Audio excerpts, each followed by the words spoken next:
अस्सलाम वालेकुम and very good morning. सुबह पाकिस्तान के साथ मैं हूं आपकी मेजबान जरिया बारिफ और मेरे साथ हैं मोहम्मद शुएब। नाजरीन, जुम्मा मुबारक। इस उम्मीद इस दुआ के साथ कि आज का दिन भी बहुत ही प्यारा रहे, खुशियों भरा ये दिन हो, अमन भरा ये दिन हो, सुकून भरा ये दिन हो और मौसम अच्छा हो। बिल्कुल, क्योंकि अगर मौसम अच्छा हो ना तो आपकी शख्सियत पे बड़ा अच्छा असर पड़ता है।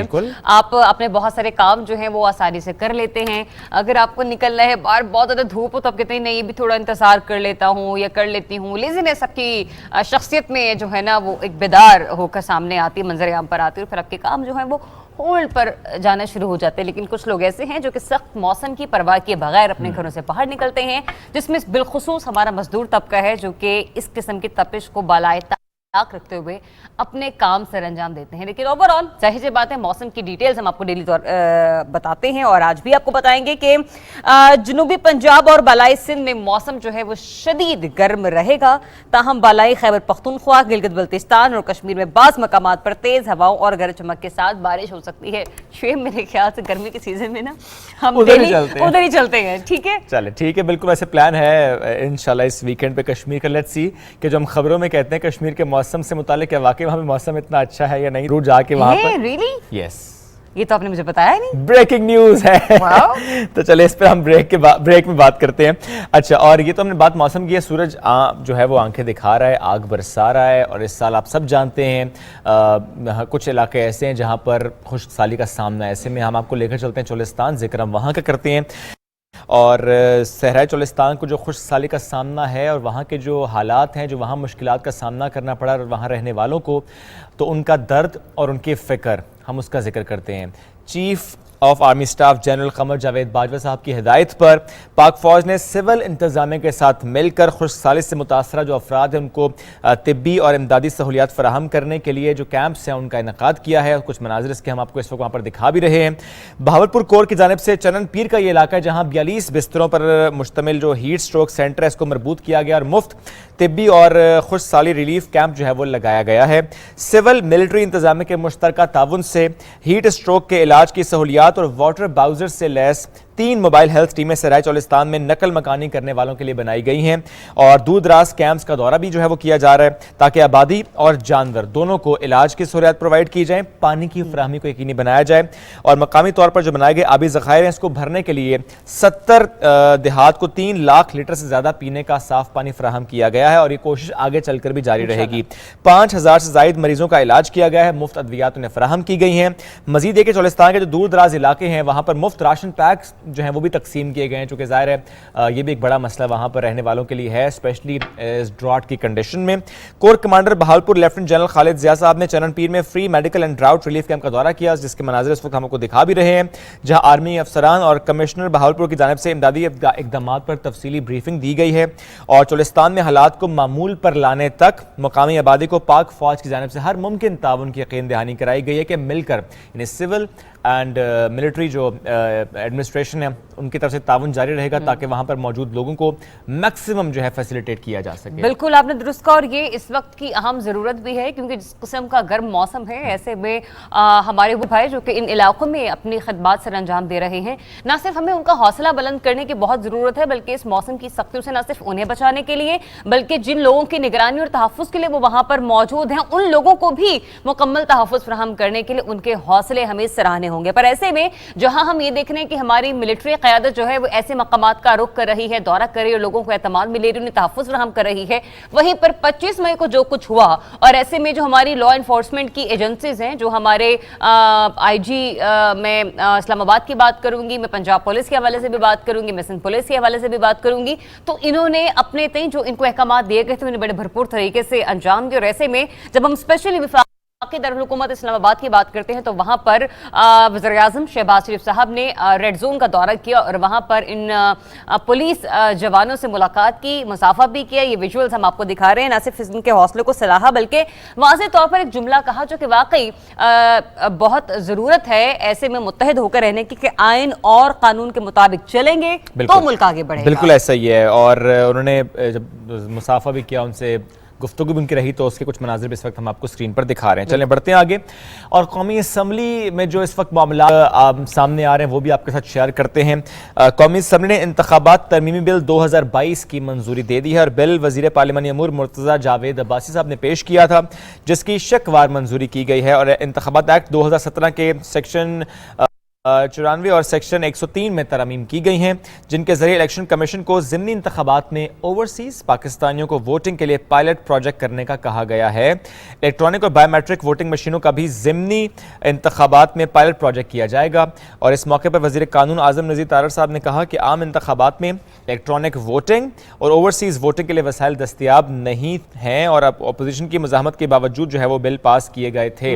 अब एनीवेज इन शिक्कों को निकाल दिया गया। अच्छा, इसमें मैं एक अहम पॉइंट यहाँ पे रेज करूंगी कि इंतखाबात में इलेक्ट्रॉनिक वोटिंग और ओवरसीज वोटिंग के लिए वसाइल दस्तयाब नहीं थे, और अपोजिशन की मज़ाहमत के बावजूद बिल जो है वो पास किए गए थे। वाकई एक अहम मामला था जिसको न सिर्फ ओवरसीज पाकिस्तानी रहे थे, लेकिन ये बात उस वक्त भी तय थी मौजूदा हुकूमत माजी की हुकूमत के होते हुए कि जो इलेक्ट्रॉनिक वोटिंग मशीन है उनका फौरी तौर पर आम इंतखाबात में इस्तेमाल जो है वो नागुज़ीर है। वो इसलिए है क्योंकि एक तो वसाइल नहीं थे, दूसरे कि ये बहुत बड़ा प्रोजेक्ट है। पहले आपको किसी न किसी ज़िमनी इंतखाबात में इसका इस्तेमाल करना था, या किसी न किसी हल्के में इसका इस्तेमाल करना था, उसके बाद जाकर आप इन चीज़ों को इस्तेमाल कर सकते थे जनरल इलेक्शंस में। तो बहरहाल कल इसके ऊपर तफसीली गुफ्तगू हुई है पार्लियामेंट में, और इस बिल को कसरत राय से मंजूर कर लिया गया है। आगे बढ़ते हैं, आपको जरा मौशी पॉलिसियों के हवाले से आगाह करते हैं। यूं तो बहुत बहस किया जा रहा है इस मामले को, लेकिन ये फैसला वक्त की अहम ज़रूरत था और है, क्योंकि जब उस रोज़ भी हमने आपको मिफ्ता इस्माइल साहब जो कि हमारे वज़ीर ख़जाना है, उनकी गुफ्तगू हमने आपको सुनाई थी जिस वक्त वो दोहा के लिए रवाना हो रहे थे, एयरपोर्ट पर गुफ्तगू कर रहे थे। उन्होंने कहा था कि साबिक़ वज़ीर आज़म इमरान खान हमारे बारूदी सुरंगों का जाल बिछाकर चले गए हैं, और ऐसे में हमने अवाम को न सिर्फ रिलीफ फ्राहम करना है बल्कि IMF के साथ जाकर दोबारा से मुज़ाकरात भी करने हैं, और पाकिस्तान को इस वक्त जो माली फंड की, माली इमदाद की ज़रूरत है उसके लिए उन्हें कन्विंस करना है, कायल करना है। अब जब वो IMF के पास गए हैं, उन्होंने दोहा में मुज़ाकरात की, तो बड़ी कड़ी जो है वो शराइत रखी गई, और कहा यह गया कि आप लोग जो पहले यानी कि जो माजी की हुकूमत है, जो हमसे वादे और दावे करके गए थे, उन्होंने तो उसके मुनाफी जो है वो मामलात रखे हैं। तो अब आप बताएं कि हम आपको कैसे मजीद जो है वो पैसे दे दें। जिसके बाद मिफ्ता इस्माइल साहब वापस आए, मुशावरत हुई, वज़ीर आज़म को एतमाद में लिया गया, और फिर वज़ीर आज़म ने एक फैसला कर लिया। और वो फैसला क्या है? वो फैसला मुश्किल फैसला था, लेकिन वो फैसला दुरुस्त फैसला है। और उस फैसले से मुतालिक आपको हम बताएं कि 30 रुपये फी लीटर पेट्रोलियम मसनूआत की कीमतों में इजाफा किया गया है। पेट्रोल जो पहले 150 रुपये था, पेट्रोल 180 रुपये फी लीटर मिलेगा। इसी तरह से डीजल की कीमतें और जो लाइट स्पीड डीजल है सब की कीमतों में ज़ाहिर है इजाफा हुआ, मिट्टी का तेल इंक्लूडिंग। अब इससे मुताल्लिक हम ये भी आपके साथ ज़रूर शेयर करेंगे कि मिफ्ता इस्माइल साहब ने, या फॉर दैट मैटर जो हम इस मामले को देखते हैं, तो ये कहा गया है कि जब IMF की हम बात करते हैं, जो शराइत की हम बात करते हैं, तो IMF की तरफ से हमें ज़ाहिर है एक उम्मीद है कि $3 बिलियन का जो पैकेज है मिलना है। और इससे मुताल्लिक हुकूमत की कोशिश ये है कि एक तो $3 बिलियन जो कि उन्होंने मुअत्तल किया था वो मिल जाए, और $2 बिलियन मज़ीद पाकिस्तान को मिलें ताकि हम अपनी मैशत को सहारा दें। इससे मुताल्लिक ये भी स्टैट्स सामने आए हैं कि जो सब्सिडी दी गई थी इस वक्त पेट्रोलियम मसनूआत पे, तो $600 मिलियन पर मंथ सब्सिडी में जा रहे थे। हम मुतहम्मिल नहीं हो सकते इस वक्त सब्सिडी के हवाले से कि इस तरह की सब्सिडी दी जाए। तो ये एक ऐसा फैसला था जिस पर तीन बार वज़ीर-ए-आज़म पाकिस्तान मियां मोहम्मद शहबाज शरीफ साहब ने उसको मौखर किया। 3 बार समरी भेजी गई थी पेट्रोलियम मसनूआत की कीमतें बढ़ाने से मुतालिक, हर बार रिजेक्ट किया था कि नहीं, अवाम पर बोझ नहीं डाल सकते, लेकिन अब नागुज़ीर था। तो ये मुश्किल फैसला है, लेकिन ये बर वक्त और दुरुस्त फैसला। इसमें थोड़ी सी हमें कोशिश ये भी करनी चाहिए कि अपने जो हमारे मामूलात ज़िंदगी उनको थोड़ा चेंज करना है, क्योंकि ओवरऑल ज़ाहिर है पेट्रोल पाकिस्तान में तो निकलता नहीं है, हमें बाहर से लेना है, और उसकी कीमत ज़ाहिर है उस बाहर से तायुन उसका हो रहा होता है। तो अपने जो कंजम्पशन उसे कम करने की ज़रूर कोशिश करनी है। अगर हम अकेले कहीं जा रहे हैं तो ट्राई करें पूल इन करके चले जाएं, ताकि आपकी जो, और ये एक अनपॉपुलर डिसीजन है जिससे बहुत सारे जो सीनियर तज्जियाकार हैं वो भी इस मामले को देख रहे हैं, लेकिन कहीं ना कहीं इस मामले को इस लिहाज से भी सराहा जा रहा है कि ये फैसला किसी ने तो लेना था। मतलब आज की हुकूमत लेती, या जिस तरह से हम मुल्क में देख रहे हैं कि एक इंतशार की कैफियत रही है पिछले 2-3 रोज के दौरान, कहा जा रहा था कि शायद निगरान हुकूमत आकर फैसले करेगी, तो ये बेहतर है कि मौजूदा हुकूमत अपने पांव पे खड़ी हो चुकी है और उसने इस किस्म के फैसले लिए हैं। लेकिन इसमें एक अच्छी खबर मैं आपको बताऊं, कल मिफ्ता इस्माइल साहब एक जगह पर बीपर दे रहे थे और उनसे एक सवाल किया गया कि अब चूंकि इंशाल्लाह आप लोग नया बजट पेश करने जा रहे हैं, तो जरा ये भी बता दीजिए कि क्या इनकम टैक्स में मजीद इजाफा होगा। तो मुफ्ती साहब ने कहा जी नहीं, क्या बात है? इनकम टैक्स में कोई इजाफा नहीं हो रहा, क्योंकि जो हमारी वर्किंग क्लास है सारा टैक्स ही वो देती है, लिहाजा मजीद टैक्स का बोझ हम आवाम पे नहीं डालेंगे। अच्छा, ये सवाल उनसे दोबारा दोहराया गया। अच्छा, मैं होता, मेरा सवाल ये होता कि जो माजी की हुकूमत टैक्स बढ़ा गई, क्या वो भी कम करेंगे? आई विश कि वो इसका भी जवाब दे देते। वैसे कोशिश करेंगे कि उनसे जरा बात की जाए आज या कल में, उनसे रब्ता करके। तो उन्होंने दोबारा एक और मुस्कुराते हुए कहा कि नहीं, एक बार फिर मैं आपको बता देता हूं कि हम इनकम टैक्स बढ़ाने नहीं जा रहे। तो जो हमारा सैलरी क्लास तबका है, जरा उनके लिए किसी हद तक थोड़ा सी ये रिलीफ है, इसको एंजॉय कीजिए कि आपकी जो इनकम टैक्स उसमें इजाफा इंशाल्लाह। और इसमें हम ये भी जरूर आपसे कहेंगे कि वैसे भी जब हम बड़े शहरों की बात करते हैं या जहां पर ज्यादा पेट्रोल की खपत है, वहां पर मेट्रो बसेस हैं, तो प्लीज डू यूज दैट। तो आपका पेट्रोल वैसे भी और इसमें आर मत महसूस कीजिए। हमारे यहाँ एक ये भी बड़ा कॉन्सेप्ट है कि अगर हम लोग मेट्रो यूज कर रहे हैं, अगर आपके घर में गाड़ी है भी, लेकिन आपको पता है कि 1 से 2 स्टॉप अपने दूर जाना है, तो एक लोगों के माइंड में होता है कि अच्छा मैं मेट्रो इस्तेमाल करूंगा, मैं अपनी गाड़ी क्यों ना निकाल लूं। फिर अगर आपने गाड़ी ही निकालनी, फिर आप ये रोना मत रोएं कि पेट्रोल के प्राइस ज्यादा है। गाड़ी भी लेकर जाएं, लेकिन अगर आपके पास उसका ऑल्टरनेट मौजूद है और आप उसको मेट्रो बस की सूरत में इस्तेमाल कर सकते हैं, जरूर कीजिए। बिल्कुल। वैसे भी पार्क एंड राइड की फैसिलिटी भी है, you just have to park your car and ride in metro, ये आपने जरूर करना है। चलें बढ़ते हैं आगे, कुछ दीगर खबरें भी हम शामिल करेंगे और हम जरा बात आलमी अमन में पाकिस्तान के किरदार की कर लेते हैं। और इससे मुतालिक खबर हमारे पास ये है कि अक़वाम मुत्तहिदा का एतराफ़ यह है कि अक़वाम मुत्तहिदा ने आलमी अमन के क़याम के लिए जान का नजराना पेश करने वाले 6 पाकिस्तानियों को एजाज़ात से नवाजा है। यूएन के यौम अमन के सिलसिले में यूएन के हेडक्वार्टर में एक तकरीब का इनेकाद हुआ और सेक्रेटरी जनरल एंटोनियो गुतेरेस ने 6 पाकिस्तानियों समेत दुनिया के 117 अमन फौजियों को बाद अज़ मर्ग एजाज़ात से नवाजा है। यूएन में पाकिस्तान के मुस्तकिल मंदूब मुनीर अकरम ने शोहदा के अहले खाना की नुमाइंदगी करते हुए एजाज़ात वसूल किए। पाकिस्तानी अमन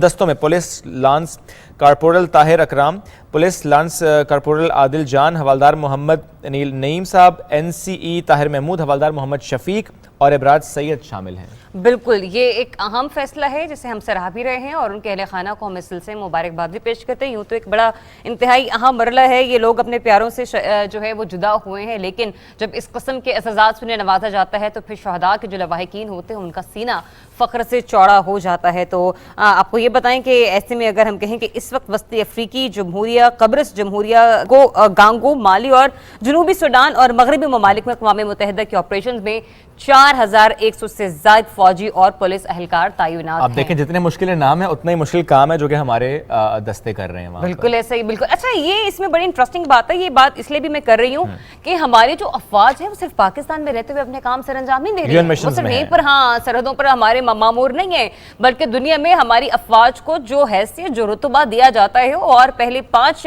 बेहतरीन ममालिक के फहरिस्त में शामिल किया जाता है। माशाल्लाह पाकिस्तान उसमें बड़ा एक अहम अपना रोल अदा करता रहा है और मिडिल ईस्ट में तो बहुत ज्यादा पाकिस्तानी अफवाज की खदमात रही हैं। अब एनीवेज, जहां पर हम इनका जिक्र करें कि जिनको एजाज़ात से नवाजा गया है, अब जरा उनका भी जिक्र कर लेते कि जिन्होंने यूं तो पाकिस्तान के लिए बहुत कुछ किया है लेकिन अब वो हम में नहीं रहे। इन्ना लिल्लाहि व इन्ना इलैहि राजिऊन।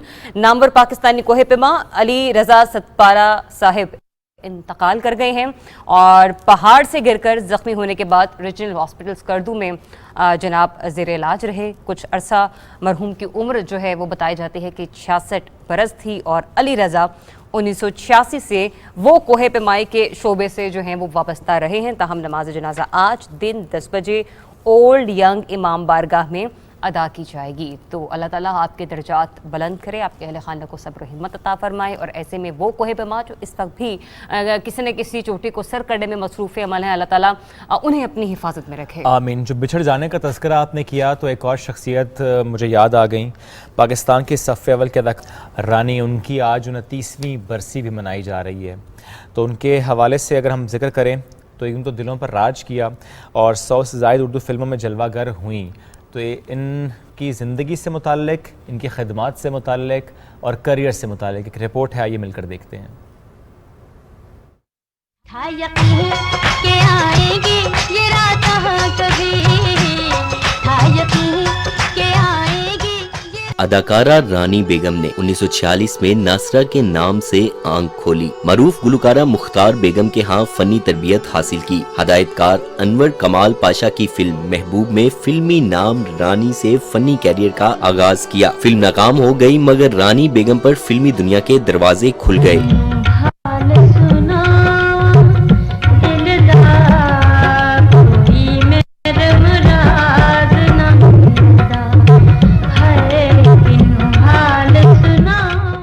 रानी बेगम ने फिल्म देवर भाभी में अदाकारी के जोहर दिखाए तो कामयाबी ने इनके कदम चूमे। जैसे ही होशियार भी है, दीवानी भी है, चांद का 1970 में फिल्म अंजुमन ने उन्हें शोहरत की बुलंदियों तक पहुंचा दिया।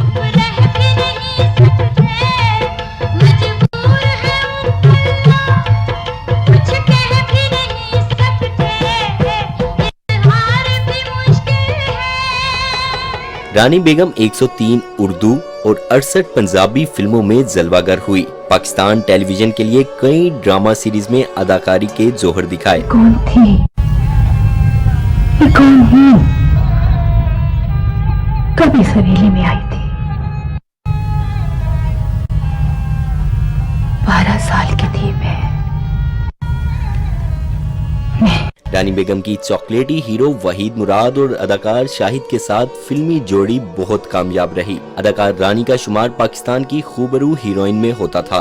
अपनी अदाकारी और दिलनशीन रक्स की वजह से अदाकारा रानी एक अरसे तक सितारे की मानित फिल्मी दुनिया पर जगमगाती रही। फिल्मी दुनिया का ये चमकता सितारा कैंसर जैसे मूजी मर्ज सामने मानित पड़ गया और रानी बेगम 27 मई 1993 को अपने मदाहों को हमेशा के लिए अफसुर्दा कर गई।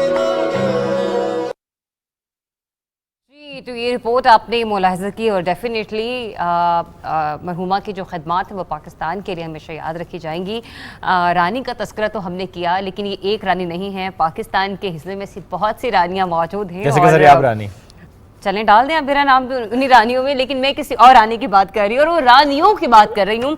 तो जनाब पाकिस्तानी खवातीन क्रिकेट टीम की मैं बात करी जो कि श्रीलंका के दौरे पर है और श्रीलंका को दूसरे T20 मैच में 7 विकेट से हराकर 3 मैच की सीरीज में 2-0 की फैसलाकुन बढ़तरी हासिल करी है। तो जनाब बहुत बहुत शुक्रिया आपका पाकिस्तान का नाम रोशन करने के लिए। और कराची में खेले गए मैच में श्रीलंका ने पहले बैटिंग करते हुए 6 विकेटों पर 102 रन बनाए हैं। ये जो विजुअल्स हैं ये भी हम आपको साइड विंडो में दिखा रहे हैं।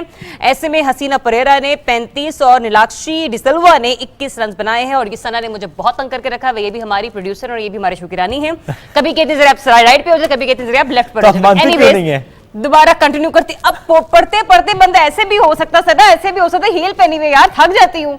चले ठीक है, ये रानियों का जितना तस्करा हुआ तो गर्मी के मौसम में ख्वाबों की रानी का तस्करा करते हैं। बिल्कुल ऐसा ही करेंगे। अच्छा वैसे किसी दिन बादशाह सलीम तस्करा करेंगे, लेकिन आज रानी का ब्रेक के बाद करेंगे। अच्छा चलिए ब्रेक के बाद करेंगे। लेकिन गर्मियों में आपने क्या खाना है, आज हम इसकी बात करें। गर्मियों को कैसे आपने भगाना है इसका जिक्र करते हैं। खाना है आपने फालूदा, जहां से आपको मिले अच्छा वाला। तो बताना भी हमें कि आपने कहाँ से खाया और कैसा आपको लगा। अच्छा वाला फालूदा हम भी वहाँ से अच्छा वाला आप चाहें तो हमें इनवाइट कर सकते हैं। हाँ, लेकिन उसके लिए हमें कसूर जाना पड़ेगा। कसूर का फालूदा बहुत मशहूर है, बाकी जगहों का फालूदा कैसा है ये हम जान पाएंगे। लाहौर का भी वैसे मैंने सुना है कि बड़ा अच्छा है। कितना अच्छा है बहुत चाहिए तो खा के ही, मैंने खाया नहीं है। अगर आपने भी नहीं खाया तो आइए मिलके हम वर्चुअली फालूदा खाते हैं। रिपोर्ट देखते हैं।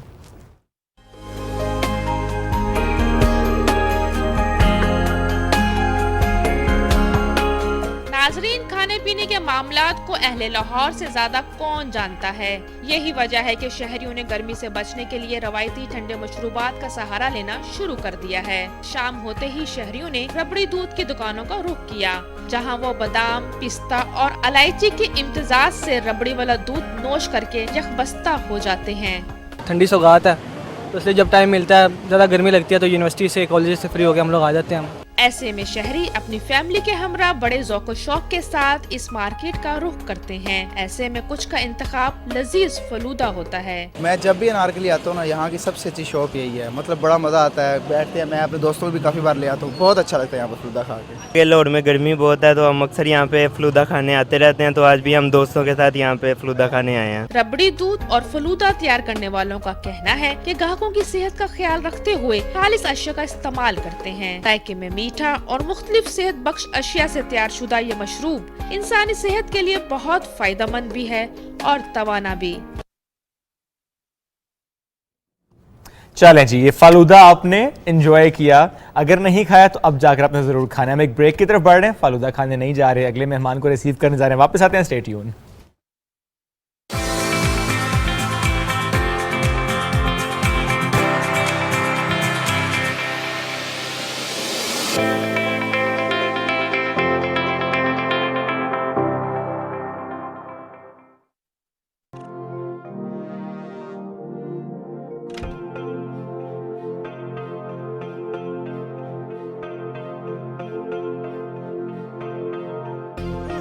आज हमने 5 कामयाब एटमी तजुर्बात किए हैं।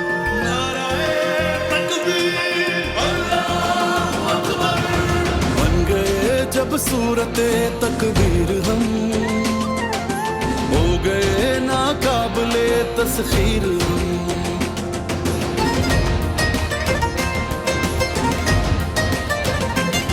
धरती की चाहत से यूं सरशार थे, बिक सके न झुक सके खुददार थे। आज भी है सूरत शमशीर हम, हो गए नाकाबिले तस्खीर हम।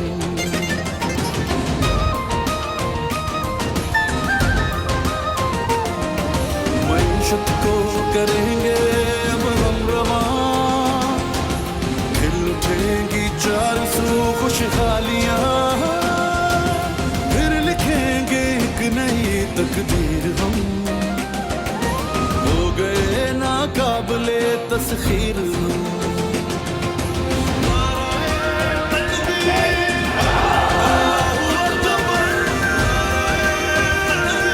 न झुके थे न झुकेंगे, एटमी कुव्वत बनाया था, मुआशी कुव्वत बनाएंगे। ये कौम बनेगी, अजीम कौम बनेगी और हम खड़े होंगे अपने पांव पे इंशाअल्लाह। बढ़ रही है गर्मी, एहतियात है लाजमी। हीट स्ट्रोक के मुज़िर असर से बचाव के लिए एहतियाती तदाबीर पर अमल लाजमी करें। धूप में गैर जरूरी घर से बाहर जाने से इज्तिनाब करें। बाहर निकलते वक्त सर को ढांपें, पानी बार बार पिएं और कोल्ड ड्रिंक से इज्तिनाब करें। एयर कंडीशन माहौल से अचानक बाहर न निकलें। खुले हल्के रंग के कपड़े पहने। तेज धूप और घुटन में मशक्कत से गुरेज करें। ज्यादा पसीने की सूरत में निमकोल, शिकंजबीन पिएं। तबीयत ज्यादा खराब होने की सूरत में मुतासिरा को फौरी ठंडी जगह पर लिटाएं और पानी के छींटे मारें या पट्टियां करें। तबीयत ना बेहतर होने की सूरत में मुतासिरा को फौरी करीबी अस्पताल मुंतकिल करें। हुकूमत पाकिस्तान। अल्लाह ने हमें बुलाने के लिए दरवाजा खोल दिया है। मौत बरहक है और विरासत की मुंतकली हलाल है। हम अभी जंग से निकले, लेकिन फिर भी उनका भरपूर मुकाबला कर।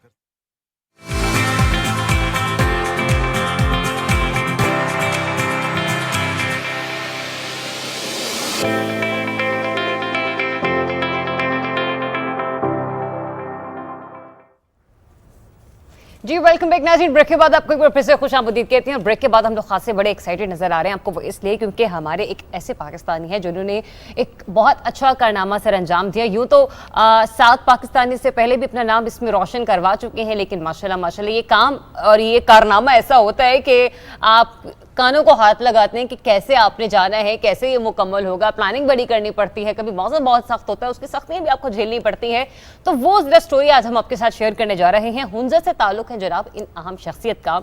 38 साल है ये, नाम है इनका अब्दुल जोशी, और इन्होंने गुज़िश्ता हफ्ते दुनिया के सबसे ऊंचे पहाड़ यानी कि माउंट एवरेस्ट, जिसकी हम लोग अगर लंबाई का जिक्र करें, सॉरी ऊंचाई का जिक्र करें तो वो थैंक यू 8,848 मीटर बताई जाती है। और माशाल्लाह इसको सर करके इन्होंने पाकिस्तानी परचम जो है वो उस चोटी के ऊपर बुलंद किया और यूं पाकिस्तान का नाम रोशन किया। ये कुछ विजुअल्स है, वो भी आपको मैं कहूंगी प्रोड्यूसर साहब जरा चलाना शुरू कर दे ताकि हमारे व्यूअर्स जो है उसे महसूस हो सके।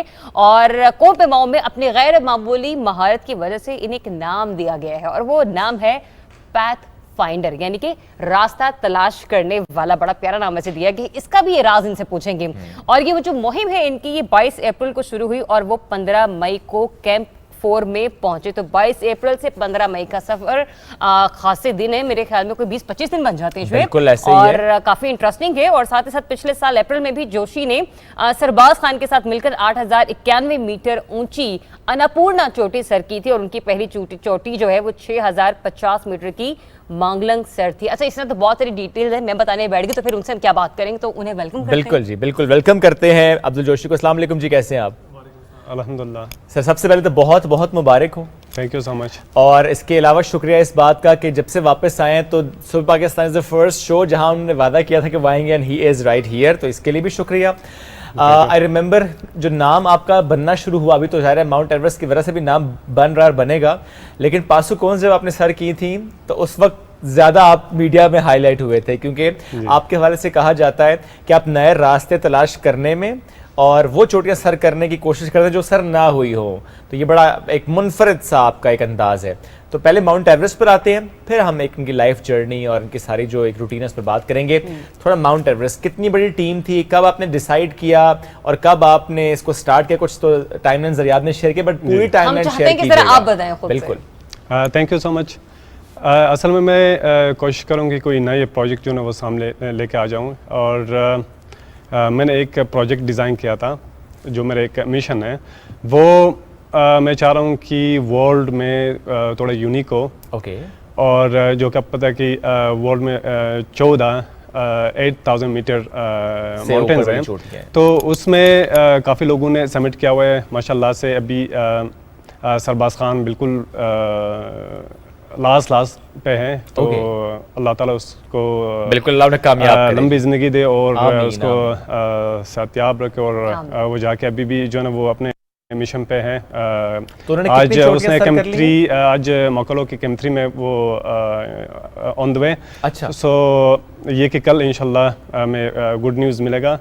तो वो गुड न्यूज़ ये कि उन्होंने सारी चोटियां सर कर ली हैं? नहीं, ये उसकी 11वां है। ये 11वीं है। And he's the first Pakistani who is doing this? Yes. माशाल्लाह, माशाल्लाह। तो अभी जो ना इंशाल्लाह कल वो हमें गुड न्यूज़ मिलेगा, और ये कि वो अपनी मिशन पे है, और मैं चाह रहा हूँ कि इस तरह के जो ना कोई यूनिक काम हो। तो शेरोज़ काशिफ भी जो ना वो उसके पीछे अभी वो भी जो ना, हाँ, वो भी अभी सेम दोनों अभी केम3 जा रहे हैं। जी। तो उसके बाद फिर 7 समिट है, तो ये भी एक अलग प्रोजेक्ट है। काफ़ी लोगों ने फिर 7 समिट भी सबमिट किया हुआ है। तो अभी मैं चाह रहा हूँ कि कोई नए प्रोजेक्ट दुनिया के सामने लेकर जाएंगे। जो माउंटेनियर्स हैं उनके सामने एक नया प्रोजेक्ट लेकर आ जाएं, ताकि दुनिया के जो बेस्ट मेंबर्स हैं वो ये 2 प्रोजेक्ट करने के बाद फिर तीसरे प्रोजेक्ट पर आ जाएंगे। इंशाल्लाह मैं 2 दिन के बाद जो है इसको अनाउंस कर दूंगा। लेकिन ये जो माउंट एवरेस्ट था, ये जो मेरा प्रोजेक्ट है, ये इसका पहला माउंटेन था। अभी इसके बाद जो है 2 और है। ये वही प्लान है जो आप 2 दिन बाद रिवील करेंगे? जी। ये उसकी प्रोजेक्ट का हिस्सा है। तो आज बताएं ना नाज़रीन को प्रोजेक्ट क्या है। बस 2 दिन के बाद इंशाल्लाह मैं अनाउंस कर दूंगा। खत्म नहीं करना चाह रहे हैं। चलें, लेकिन उसी प्रोजेक्ट का ये हिस्सा तो जो माउंट एवरेस्ट सर किया। जी, उसी प्रोजेक्ट का हिस्सा है। तो इसलिए मैंने प्लान बनाया था माउंट एवरेस्ट के लिए, क्योंकि ये सजन का जो ना पहला माउंटेन होता है स्प्रिंग में। माउंट एवरेस्ट जो है ना वो क्लाइम करते हैं, उसके बाद फिर ये अभी इसके एंड में जो है वो क्लोज हो जाएगा। तो इसलिए मैंने सबसे पहले माउंट एवरेस्ट सबमिट किया। तो एक्सपीरियंस कैसा रहा जोशी आपका, मतलब क्योंकि ये आपने शुरू किया किस डेट को? ये आपने शुरू किया था जी 22 अप्रैल को, और ये ख़त्म हुआ 15 मई को हुई। इसमें आपने क्या उतार चढ़ाव देखे, और सबसे ज़्यादा एक इंटरेस्टिंग मोमेंट और सबसे ज़्यादा क्रूशल मोमेंट आपको कौन से लगे? हाँ, इसमें असल में ये था कि एक्लेमेटाइजेशन के लिए फिर हमें ट्रैक करना पड़ा है। जब मैं लुकला, क्योंकि वहाँ पे रोड तो नहीं है, फ़्लाइट जाती है वहाँ पे, तो फ़्लाइट के ज़रिए वहाँ पे पहुँचा, और वहाँ पे हेली रेडी था, तो उसके ज़रिए फिर मैं नमशी बाज़ार पहुँच गए। तो वहाँ पे एक दिन रेस्ट किया और थोड़ा हाइक किया वहाँ पे। उसके बाद फिर अपना ट्रैक हमने स्टार्ट किया, क्योंकि एक्लेमेटाइजेशन करना बहुत ज़रूरी होता है माउंटेन समिट करने से पहले। तो इसलिए हम पैदल गए, और बीच में जो है ना हमने 5,000 साढ़े 5,000 की जो ना हाइक्स हमने कर लिया था।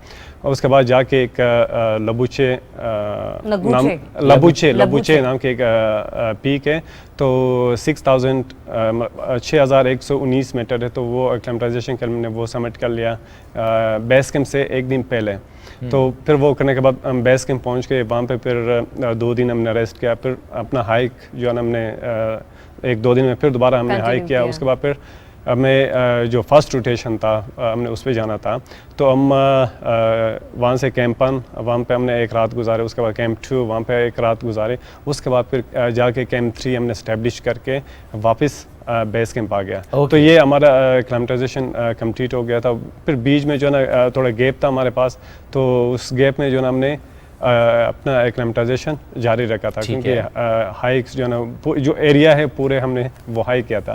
तो उसके बाद फिर हम समिट पुश के लिए किया था। तो उसमें ये कि बंदे ज़्यादा एक्साइटेड होता है, क्योंकि उसके सामने एक प्रोजेक्ट है, एक मिशन है, और सबसे बड़ी बात ये कि उसने पाकिस्तानी परचम को लेके गया और उसके जहन में ये कि बस लहरा के आना मैंने है। टॉप इसको गाड़ना है, तो बस ये एक ज़्यादा एक्साइटेड बंदा ज़्यादा रहता excited में है, लेकिन excitement भी बस है। अल्लाह ताला के फजल करम से बस उसने तो ये मौका मुझे दे दिया कि अल्हम्दुलिल्लाह। पाकिस्तान के सामने जो है ना मुझे सुरखरू कर सुरखरू दिया, कर दिया, और बेशक, बेशक। मुझे वहाँ पे पाकिस्तानी परचम लहराने का मौका बिल्कुल दे ठीक है। कितने लोग थे आपके साथ इस टीम में? इस टाइम में तकरीबन कोई 13 मेंबर्स थे, हम इंटरनेशनल मेंबर्स थे। और आप मुख्तलिफ अकेले countries- पाकिस्तानी थे इसमें? जी जी, मैं अकेले 13 के पाकिस्तानी 13 ने सबमिट किया या कोई बीच में था। नहीं, वापस? उसमें से 2 वापस हो गए थे। अच्छा, और वो क्यों वापस हुए? बस ये कि स्टेमिना, अच्छा। उनमें इतना ज़्यादा स्टेमिना नहीं था। हालांकि उन लोगों ने एक लड़की थी थाईलैंड की, तो उसने 3 शेरपा लिया था। अच्छा, तो उसके मतलब बाद यानी कि इसमें आपके साथ सिर्फ मेल ही नहीं थे, फीमेल्स भी फीमेल्स भी थी जी। अच्छा, और कितनी खवातीन थी? 3 माशाल्लाह। और 3 में से एक वापस आ गई? दो वापस आ दो गई। वापस हो गए। एक लड़की ने, और जो एक जिसने सबमिट किया वो कहाँ से थी? रेशन। आपने वैसे एक Russian Khatoon as a team member आपने कैसा पाया उनको, उनकी एक्सपर्टीज को कैसा पाया? क्योंकि ज़ाहिर है जनरली हम कहते हैं खवातीन सिन्फ़े नाजुक, लेकिन कैसा आपने देखा उनको? नहीं, माशाल्लाह ओवरऑल जो है ना वो मतलब ये कि एक जुनून होता है, और दूसरा ये कि उनमें वो स्टेमिना है, और तीसरा ये कि उन लोगों ने मतलब एक शेरपा लेते हैं, और हम कोशिश करते हैं कि हम विदाउट शेरपा कर लें, तो वो डिफरेंट है उनसे। थोड़ा एक्सप्लेन करेंगे इसको? मतलब ये कि उन लोगों ने शेरपा लिया था एज अपने शेरपा अपने सपोर्ट के लिए, हाई पोर्टर जो हम यहाँ पे हाई पोर्टर कहते हैं, कहा जाता है सपोर्टर, लेकिन फर्ज करें वो नहीं लेते विदाउट शेरपा जो आपने नहीं लिया था? नहीं, क्योंकि हमने अपना सेल्फ कर लिया, क्योंकि ये थोड़ा डिफरेंट है। अच्छा जोशी, ये भी बताइएगा कि आपने कहा ना कि 12-13 लोग थे और सब चलते हैं, क्योंकि अब आप लोग हर एक मुख्तलिफ मुल्क से ताल्लुक़ रखने वाले हैं, और सबकी मंजिल एक है लेकिन तरीक़ाकार मुख्तलिफ हो सकता है, तो कुछ नई टेक्निक्स भी सीखने को मिलती होंगी?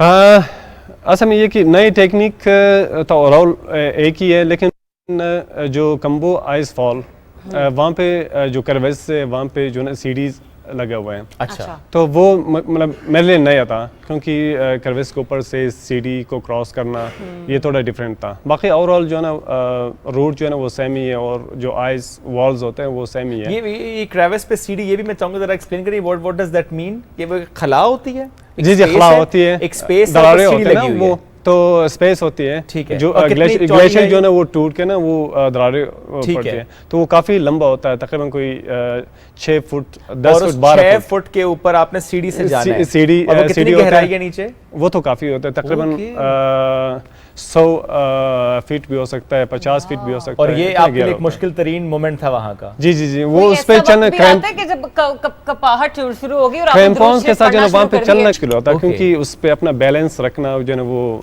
क्योंकि ये हमारे लिए नहीं है, पाकिस्तान में ये चीज़ें जो नहीं कर सकते, लेकिन वहाँ पे क्योंकि कमर्शियल है, माउंट एवरेस्ट जो है ना वो कमर्शियल बन गया, और हर कोई वहाँ पे आता है, और वहाँ पे उनके पास फैसिलिटीज़ भी हैं, तो उन लोगों ने ये चीज़ें जो है ना वहाँ पे बिछाया हुआ है। अच्छा, कमर्शियल से क्या मुराद है कि वहाँ पर आप जाए तो रश लगा होता है? बहुत ज़्यादा रश है, क्योंकि माउंट एवरेस्ट जो है ना हर कोई चाहता है कि दुनिया की जो हाईएस्ट माउंटेन है हम वो समिट कर लेंगे, इसलिए वहाँ पे बहुत ज़्यादा फॉरनर्स आते हैं। और किस किस्म की एक्टिविटीज़ फिर वहाँ पे उस कमर्शियल एरिया में रहती हैं? एक्टिविटीज़ तो बस नॉर्मल ही है, क्योंकि 5300 समथिंग पे जो है ना उसकी बेस कैंप और ग्लेशियर ही है, तो लोग जो है ना बस एक दूसरे से ऐसे मिलते रहते हैं, मतलब और हाई करते हैं। पॉइंट इन लोगों ने निकाला है, वो लोग स्पेशली ये इस तरह की चोटियों को सर करना चाहते हैं, क्योंकि हर किसी के बस की बात नहीं है, ये कोई ला मोंटाना नहीं जाना जी, खाना खाने तो चलो गाड़ी निकाली और चले गए आप। लेकिन ये बड़ी अच्छी बात आपने की कि अब फैसिलिटीज़ वहाँ पर ज़्यादा नज़र आती हैं, क्योंकि ज़रा उसे कमर्शियल एक तरह से रखा भी गया है। तो जब उसे हम कहते हैं कि रश भी है, लोग आ भी रहे हैं, तो फॉर एग्जांपल अगर 100 माउंटेनियर्स वहाँ पर आते हैं, तो कितने फीसद जनरल है वहाँ पर रेशो जो करके जाते हैं समिट इसको? तकरीबन 90% जो है ना वो समिट करते हैं, कर लेते हैं। जी, ये बड़ी अच्छी फिगर है। बाकी 10% के रास्ते से वापस आ जाते हैं।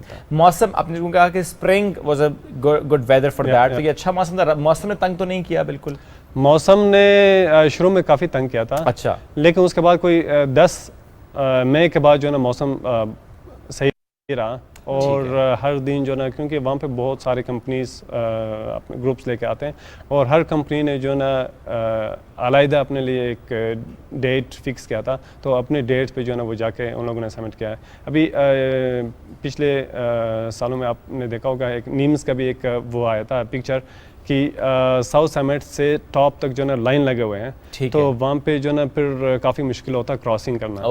तो इसलिए जो ना इस साल उन लोगों ने, हर कंपनी ने अलग अलग जो ना अपने वो ग्रुप्स लेके गया ताकि वो जाके वही रश ना हो, वहाँ पे बंदे जाके फिर फंसता है और उसमें जो ना फिर काफ़ी मुश्किल होता है, क्योंकि वहाँ पे फिर उनका ऑक्सीजन भी ख़त्म होता है। तो ऑक्सीजन में जो ना फिर उनको जो ना मतलब लोगों के डेथ भी होता है वहाँ पे। इस तरह के जो ना मैंने वहाँ पे रास्ते में मेरे सामने जो ना 2 डेथ बॉडीज पड़े थे, तो क्योंकि उनकी जो ना ऑक्सीजन खत्म है और उनका डेथ हुआ वहाँ पे। और कितने मीटर की बात आप कर रहे हैं? ये तकरीबन समिट से कोई एक 10 मीटर नीचे है। अच्छा। और एक 15 मीटर नीचे। तो जोशी, जब इस किस्म का आपने एक देखा तो डेफिनेटली आपके रोंगटे 10 मीटर से रह गए हो। हाँ, तो कभी ऐसा भी हुआ कि मतलब अभी फिलहाल मतलब हौसला टूट गया हो या फिर एक नई जहत मिली हो कि नहीं मैं भी जाऊंगा और सर करके आऊंगा, क्योंकि एक एग्जांपल आप अपने सामने देख रहे हैं? तकरीबन इस तरह के वाक़े जो है मेरे सामने काफ़ी हुआ है और मैं इस चीज़ में तकरीबन हादी बन गया। घर वालों को, हाँ ठीक है, और घर वालों को कभी आगे बताया कि कहीं वो, या फिर नहीं बताया कभी कि कहीं वो कुछ और ना सोचना शुरू हो? घर वालों का ये कि शुरू में जो ना मैं कुछ नहीं कहता हूँ, बाद में फिर जब इस तरह के जो ना कोई बंदे मिलता है, कोई मेरे साथ था या फिर इस तरह के जो ना बातों में फिर उनके साथ मैं जब बात करता हूँ तो फिर उनको पता चलता है कि इस तरह के जो ना सिचुएशन भी होता है वहाँ पे। सही। लेकिन मैं कोशिश करता हूँ कि घर वालों के साथ ये शेयर नहीं करता हूँ। चलिए थोड़ा सा इसको अब चेंज कर लेते हैं, इससे पहले कि मजीद घर वाले अगर सुन रहे तो परेशान हो रहे हैं। मैं एक चीज़ और पूछना चाह रहा था, क्योंकि ज़रा इस वक्त हम समिट की बात कर रहे हैं, ये जो कहा जाता है कि सबसे हिलाली परचम वहाँ पर लहराना है, तो क्या आप लोग जाके झंडा गाड़ के वापस आ जाते हैं कि झंडा साथ लेकर आते हैं? नहीं, वो साथ लेकर आते हैं, क्योंकि वहाँ पे जो ना हमने उसके साथ जो ना वो तस्वीर लेना होता है। उसके बाद फिर क्योंकि हम कोशिश करते हैं कि जो हमारे पास जो पाकिस्तानी फ्लैग है वो अपने साथ मतलब पैक करके, जो हमारी बैग पैक होता है ना रॉक से, उसके पॉकेट में वो हमेशा रखते हैं। ठीक है। अभी भी जो ना जहाँ पे मैं जाता हूँ, फर्ज करके मैं पंजाब आता हूँ, तो वो मेरे बैकपैक में होता है। जी, यानी परचम एक है आपके पास और जगह जगह पे लहरा रहे हैं आप उससे। Lucky flag that is. एक बात और, माउंट एवरेस्ट जो आपने अभी सर की, आप क्या कुछ खाते हैं रास्ते में? रास्ते में आपके पास खाने के लिए क्या कुछ था? अभी जो ना मैं कल रात को मेरा दोस्त आया था, डॉक्टर एहसान उनके दोस्त मिलने के लिए यहाँ पे, तो मैंने उनको ये बात बता दी कि फूड जो ना वहाँ पे काफ़ी मुश्किल है। अच्छा। क्योंकि काफ़ी डिफरेंट है नेपाल में, लेकिन पाकिस्तानी फूड जो है वहाँ पे बहुत ज़्यादा आता था। मुझे ख़ुद जो है मैं तरस रहा था, क्योंकि 40-50 दिन बाद जो है मैंने इस तरह के फूड नहीं देखा वहाँ पे। हमारे साथ चाइनीज़ भी थे, चाइनीज़ खाना था और वो खाना जो है काफ़ी मुश्किल होता है हमारे लिए। लेकिन फिर मैं शेरपा मेस पे जाता था, यहाँ इसको छोड़ के मैं वहाँ पे जाता था। दाल बात, उनकी एक डिश है ना, दाल बात कहते हैं। उसमें राइस से दाल है और थोड़ा मीट होता है उसमें। ठीक है। लेकिन मतलब ये कि दिन में 2 मरतबा वो खाते थे और 40-50 दिन वही हमने खाया, तो उससे तंग आ गया था। और उनकी जो सूप होता ना, तो वो भी सही नहीं है। हम कोशिश करते हैं कि मतलब माउंटेन पे ज़्यादा लिक्विड चीज़ इस्तेमाल करते हैं बॉडी के लिए। तो वहाँ पे सूप हो गया, फिर नूडल्स हो गया, मतलब ये इस तरह की चीज़ें।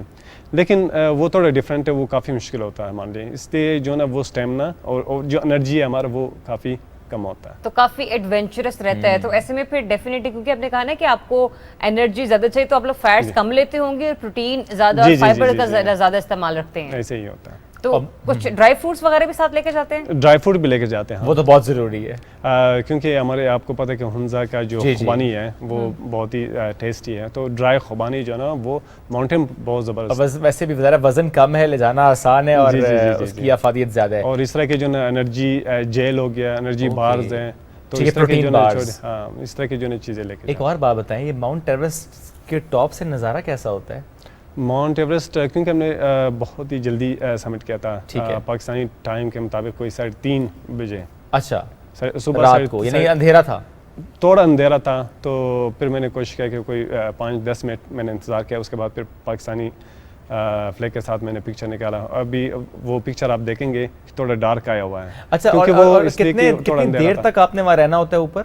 तकरीबन 20 मिनट 20 मिनट से ज्यादा नहीं क्योंकि रहते। अभी काफी लोग आते हैं ना वहाँ पे, उनको लिए फिर जगह भी देना होता है। अच्छा अच्छा अच्छा। हाँ, तो 20 मिनट तक जो है मैं यानी ऊपर मेला लगा होता है, एक हटेगा दूसरा लेकिन आएगा, वहाँ पे पिक्चर फिर मैंने बनाएगा। सराउंडिंग में देखा, वो पिक्चर्स में भी मैंने शेयर किया था। ओके। तो मतलब ये कि दुनिया का हर माउंटेन है तो हर चीज़ वहाँ से नजर आता है। मैं चाहूंगा कि बहुत ही प्लीज तस्वीर हम इस वक्त स्क्रीन पर दिखा भी सकें। वकास, अगर आप स्क्रीन पर दिखाएं, दो चीज़ें मैं दिखाना चाह रहा हूँ। एक कि जब ये हल्का हल्का सा अंधेरा था और उसमें उन्होंने पिक्चर ली, दैट मोमेंट जब उन्होंने सर किया उस वक्त की तस्वीर, और इससे पहले जब हम गुफ्तगू में जिक्र कर रहे थे ना कि वो एक क्रेविस के ऊपर यानी 6 फुट वो चौड़ाई है जिसके ऊपर एक लैडर लगी हुई है, उस लैडर को क्रॉस करना है, that was the first time he did it. तो ये दोनों चीज़ें ऐसी हैं कि हम चाहेंगे दिखा चाहे वाकई ये तो अब वीडियो वो है जब आपने सर कर लिया, और कुछ और विजुअल्स आ रही हैं और कुछ पे ये है वो। जी जी, ये अभी करवेस के साथ एक वॉल है। ओके, ये वॉल है। जी जी जी, करवेस के साथ वॉल है। और ये कहाँ की है जिसमें एक साथ आपने एक कैंप भी लगाया? ये कैंपर में था। अच्छा, ये जो पिक्चर, ये पूरी टीम है? ये बेस कैंप मेरी टीम है।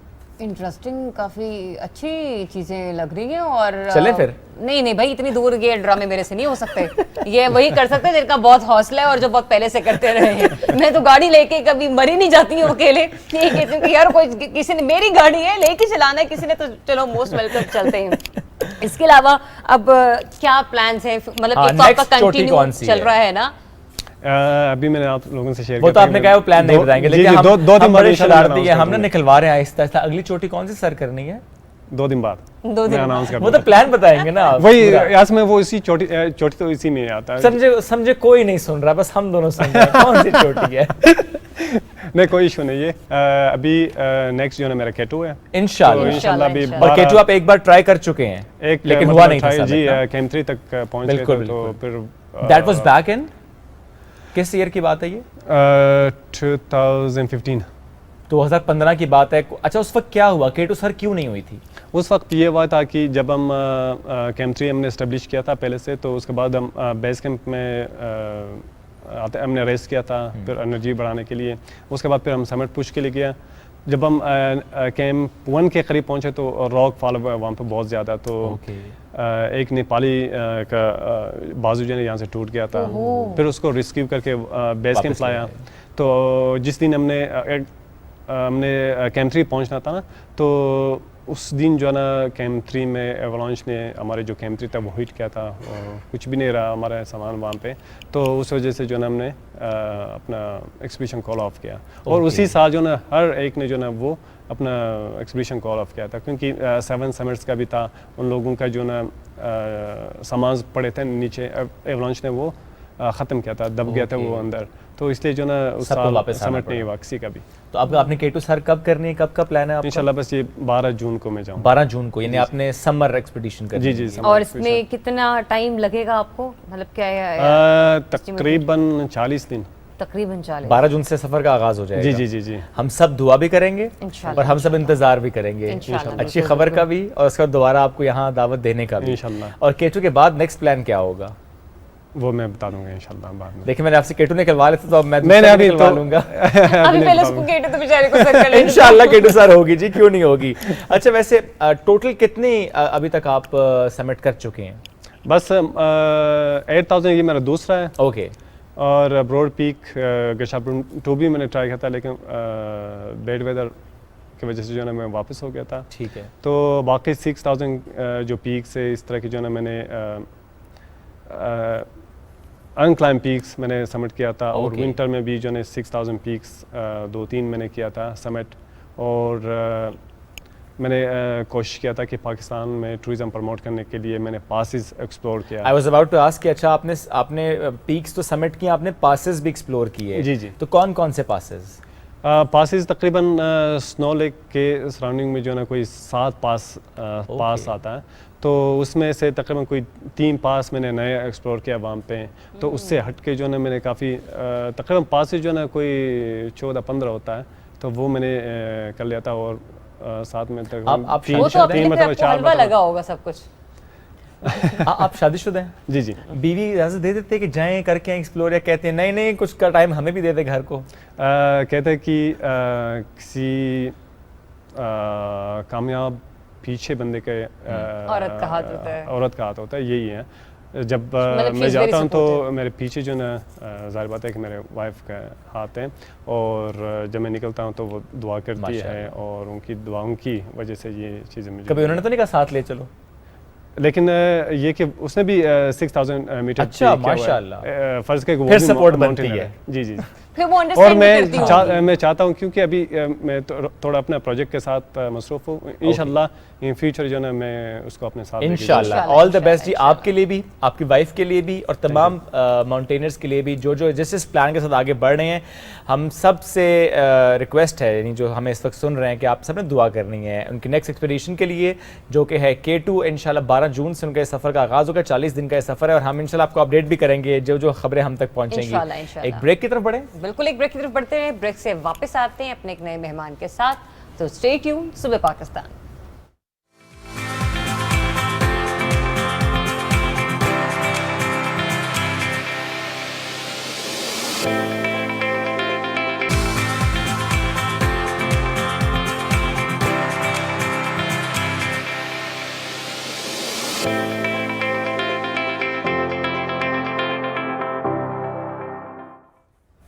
Welcome back after the break. News headlines आपने जानी हैं, और अपने अगले सेगमेंट की तरफ अब हम बढ़ेंगे।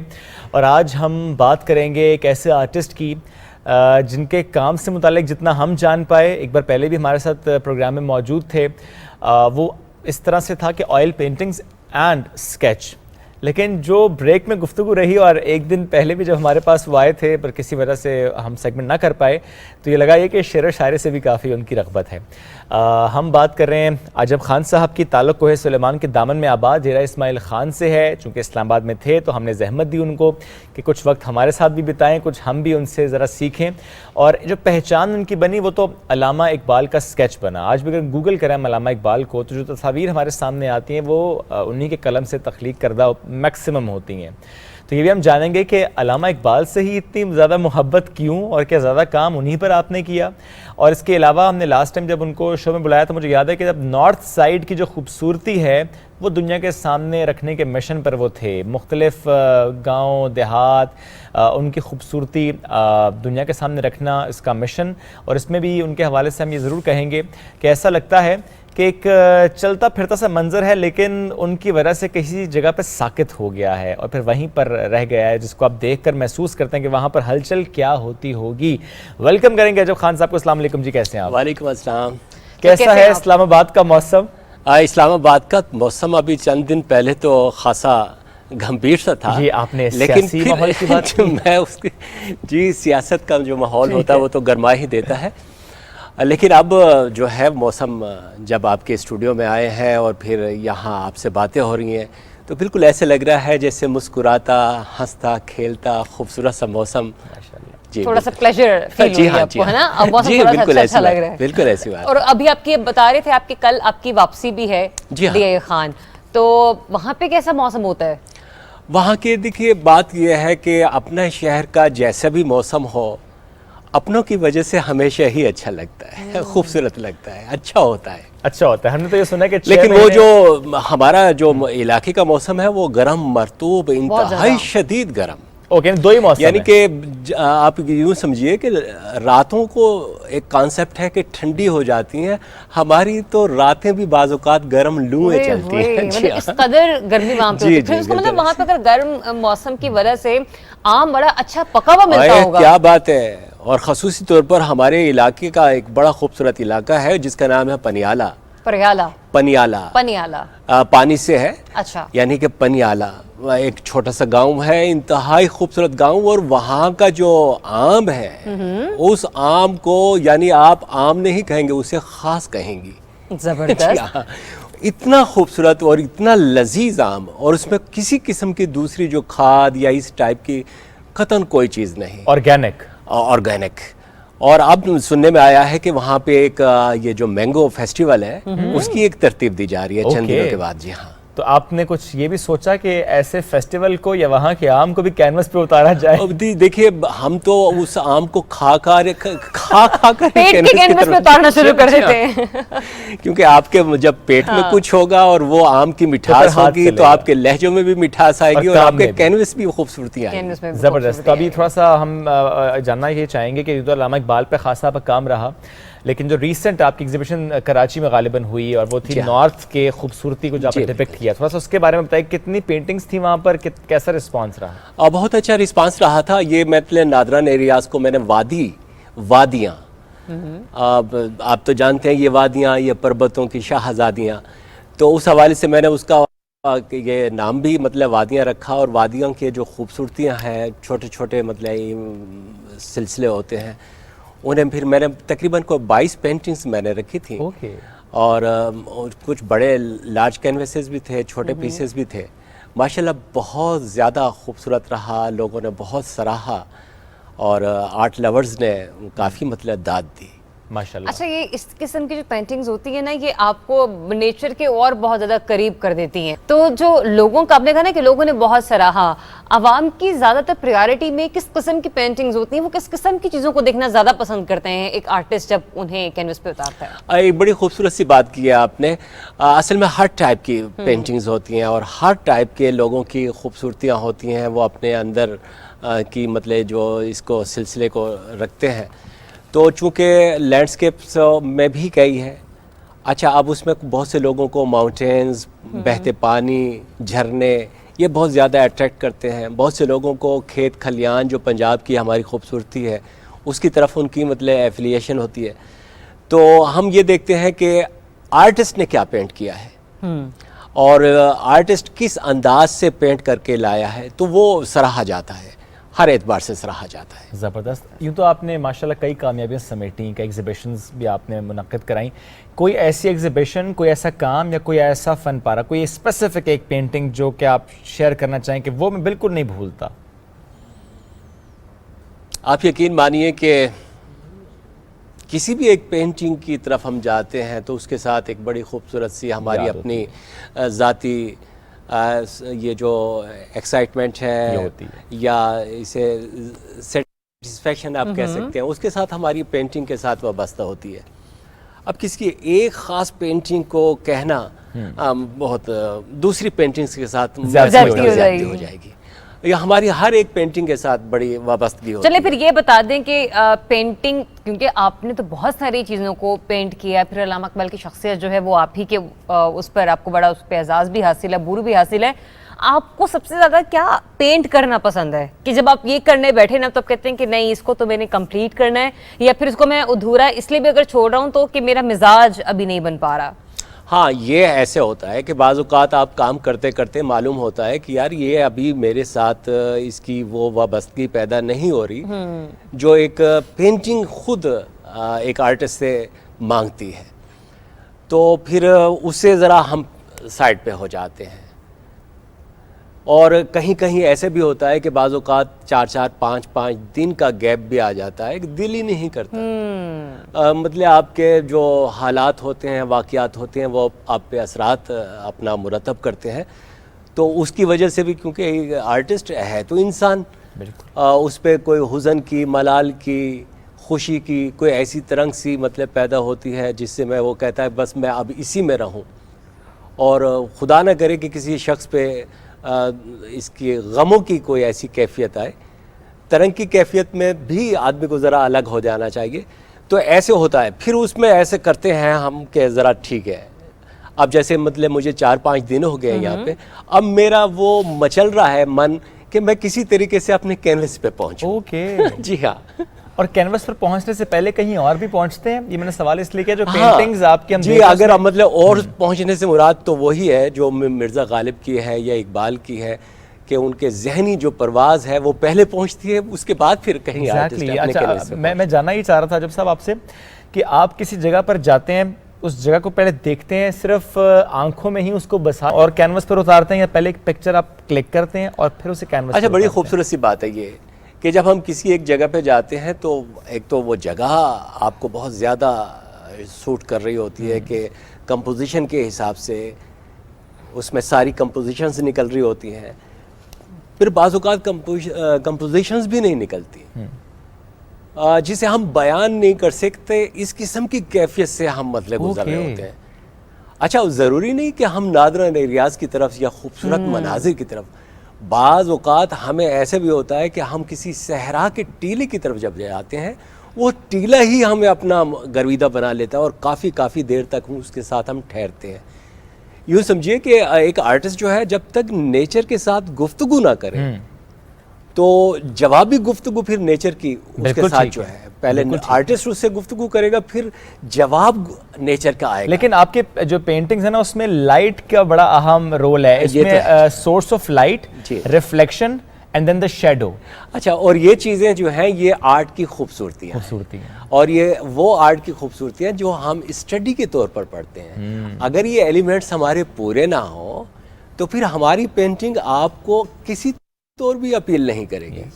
वो जो कवानीन बना दिए गए हैं, जैसे 7 सुर होते हैं, बिल्कुल सेम इसी तरीके से पेंटिंग के भी अपने कवानीन हैं। उन कवानीन में जब पेंटिंग आती है तो वो फिर आपको ऑटोमेटिकली अपील करती है, आपका दिल खींचा हुआ चला जाता है उसकी जानिब। तो फिर इसमें असफ खान साहब किस तरीके से आप उसको लेते हैं? टेक्निक्स होती हैं डिफरेंट, कि आपने उसकी लाइटनिंग को उभारना है, वो मैसेज कन्वे करना है, तो ज़्यादा फोकस आपका अपनी पेंटिंग के दौरान जब आप सीनरी कोई कैनवस पर उतार रहे हैं तो उस तरफ ज़रा ज़्यादा होता है? हाँ, उस तरफ ऐसे होता है कि मतलब जैसे आपने बड़ी खूबसूरत सी बात की है कि क्या ऐसी कौन सी टेक्निक्स होती हैं, या मतलब जैसे मैंने लफ्ज़ कंपोजिशन का नाम लिया है, तो उसमें एक खूबसूरत चीज़ होती है आपकी हारमोनी। अच्छा, एक प्लेन एयर आर्टिस्ट जब जाकर किसी मतलब मंजर की तरफ जाता है, और मंजर में सबसे पहली चीज़ तो उसे यही कि वहाँ का जो माहौल है वो उसे अपना गर्विदा बना लेता है, अपने सहर में जकड़ लेता है। अब उसके बाद फिर उसने जो कुछ पढ़ा है, कवानीन जाने हैं, उसके मुताबिक वो अब वहाँ पे कंपोजिशन बनाता है। अब उस कंपोजिशन की जो सबसे बेहतरीन चीज़ है वो है हारमोनी, कि वो पेंटिंग के अंदर अपने अंदर की हारमोनी और जो कवानीन की हारमोनी है वो कैनवस के कितने हवाले कर रहा है। बिल्कुल ठीक। और जब वो हवाले हो जाती है तो फिर आप जैसे खूबसूरत लोग पेंटिंग देखते हैं तो अपनी खूबसूरतियों में मजीद इजाफा करते हैं, यानी आपको बहुत खूबसूरत। जी हाँ, यकीन मानिए, बिल्कुल सच्ची बात कि आप जब एक खूबसूरत पेंटिंग को देखते हैं तो आपके अंदर की जो तमाम तर खूबसूरतियाँ जो किसी तौर कहीं सो रही हैं वो जाग जाती हैं। और ये जगाना बड़ा ज़रूरी है। ये जागना इतना ज़रूरी है, और आज के मुआशरे में तो इंतहाई ज़रूरी है, जब हम बहुत सी इसका शिकार हो रहे हैं, सरासिमगियों का, इंतशार का, और न जाने कैसी कैसी कसाफतों का, तो यहाँ पे हमें लताफतों की बेहद ज़रूरत है। मैं ये जानना चाहती थी जब साहब, आपने बहुत सारी चीज़ें कैनवस पर उतारी हैं, लेकिन आपको क्या लगता है कि आपकी ये पेंटिंग्स जो हैं ज़रा ज़्यादा बिक भी जाती हैं, या आपका जो कस्टमर है या जो आपके काम से लगाव करने वाला शख्स है वो आपकी इन चीज़ों को ज़रा ज़्यादा पसंद करता और घर लेकर जाता है? अच्छा, मज़ेदार बात ये है, लफ्ज़ आपने पेंटिंग के सोल्ड होने की बात की है, बिक जाने की बात की है। अब अगर एक आर्टिस्ट इसी अंदाज से, एक आर्टिस्ट, उसमें मैं भी शामिल हूँ, मेरी पूरी पार्टी शामिल है, आर्ट के जितने भी काम करने वाले सब शामिल हैं। अब वो जब किसी पेंटिंग को पेंट करते हैं और उसकी कीमत का तायुन लगाकर पेंट करते हैं तो पेंटिंग उससे रूठ जाती है, पेंटिंग नहीं बनती। पेंटिंग जो है वो ऐसी अनमोल सिलसिला है उसका कि अगर आप एक मेजरमेंट के हिसाब से, बैलेंस के हिसाब से पेंटिंग को घड़ना शुरू करेंगे, जैसे एक सुनार जेवरात को घड़ता है तो उसे मालूम होता है मुझे इतनी उजरत मिलेगी, मेरी इतनी काट होगी। आर्ट जो है इससे बड़ा मावरा है, आर्ट की फील्ड इससे बहुत मावरा है। आप अपने मन के अंदर किसी भी आर्ट के पीस को बनाते हुए थोड़ा सा भी लालच ले आएंगे, आर्ट आपसे दूर हो जाएगा। अच्छा, अब सूरत हाल ये है, उस जवाब की तरफ आता हूँ कि फिर आर्ट बिकता कैसे है। बिल्कुल, तायुन कैसे अब होता भाई है तायुन कैसे होता है, और बिकना भी जरूरी है ताकि आर्टिस्ट सिर्फ वाह वाह पे या दाद पे तो नहीं जिएगा, जाहिर है, और फिर बिल्कुल ऐसे एक ही। आर्टिस्ट के साथ जो है एक पूरी कम्युनिटी जुड़ी हुई होती है, उसके बाल बच्चे हैं, फैमिली है, वो भी सारे के सारे उसी बिल्कुल। पे इन्हिसार करते हैं। इंतजार करते हैं, बिल्कुल तो अब ऐसे ही। सूरत हाल ये है कि आर्ट फिर बिकता कैसे है, आर्टिस्ट कैसे अपने आप को आसूदा समझता है।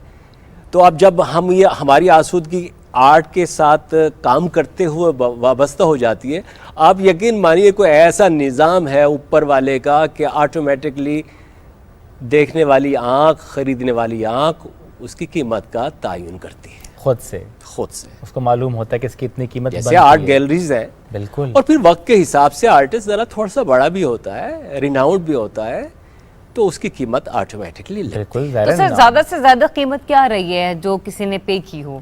देखिए FBR वाले यकीनन ये प्रोग्राम देख रहे होंगे, इनकम टैक्स वाले, इसका मतलब महंगे दामों में जी, निकली आपकी इनकम पेंटिंग्स। टैक्स वाले भी नजर नहीं पे रखे मिफ्ता हुए इस्माइल साहब कह चुके हैं कि इस दफा हम लोग इनकम टैक्स नहीं बढ़ाने जा रहे, तो बेफिक्र हो जाएं अब आप। देखिए फिक्र करनी है, कोई पता नहीं मौसम क्या बदल जाए। लेकिन वो सैलरीड क्लास की बात हुई है, ये उसमें नहीं आते। अभी ये देखिए बात ये है कि जरा आर्टिस्ट आज के दौर में आसूदा है, अल्हम्दुलिल्लाह, और ये बहुत अच्छी बात है, खुशाइंद है कि हालात इस तरफ के हो गए हैं कि अब आर्ट की कदर है।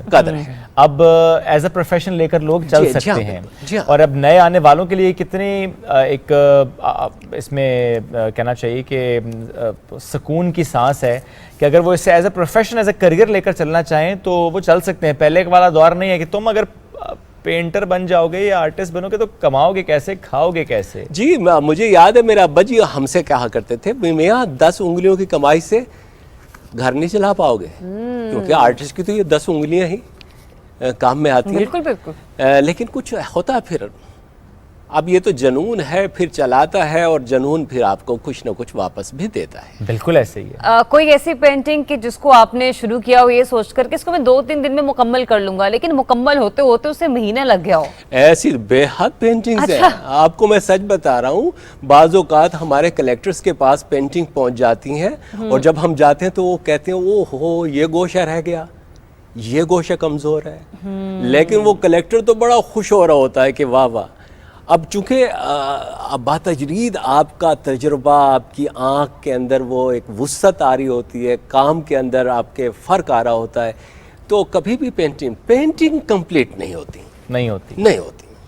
अगर आज भी मतलब लियोनार्डो डा विंची को कहा जाए कि मियाँ आ जाओ और ज़रा आपको आपकी वो पेंटिंग दिखाते हैं, सबसे पहले तो वो ये कहेगा कि ये मेरी पेंटिंग जो है मुमकिन है कि ये असली नहीं है, ये फेक काम लगा हुआ, मेरी पहले तो असली पेंटिंग ले आओ।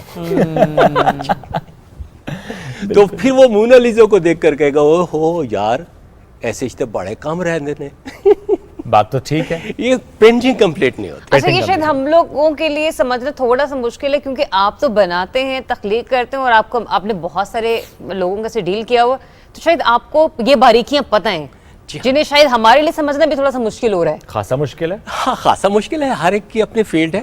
अब जिस तरीके से आप मतलब मेहमान को अटेंड करते हैं, शायद हम ना कर पाए, तो हर एक आदमी की फील्ड है। लेकिन ये कुछ ऐसी बातें होती हैं जो फिर जाहिर है कि हमारे पास जो इदारे हैं, जैसे मतलब फाइन आर्ट्स के जो इदारे हैं, बिल्कुल वहाँ ये चीज़ें सब सिखाई जाती हैं, किस तरीके से पेंटिंग को देखा जाता है, और बल्कि देखा नहीं जाता, पेंटिंग को पढ़ा जाता है। ये कैसे पढ़ी जाती है, किस अंदाज से, कौन सी साइड से इसे पढ़ना शुरू करना चाहिए और कहाँ पे ख़त्म करना चाहिए, आया पेंटिंग पढ़कर खत्म भी हुई है या और शुरू हो रही है, क्या बात है। तो ये सारी ये तो अब हमारे लिए बिल्कुल एक नई चीज थी कि पेंटिंग को देखा नहीं जाता, पेंटिंग को पढ़ा जाता है, किस तरफ से पढ़ना है, किस तरफ को खत्म करना है, ये सब और फिर पेंटिंग खत्म नहीं होती, वो पढ़ी जाती है। यानी हर दौर में जैसे मिर्जा गालिब की अगर आप तशरीह करना चाहें तो आज के दौर में कुछ और तशरीह होगी, उसकी शरह कुछ और बयान होगी।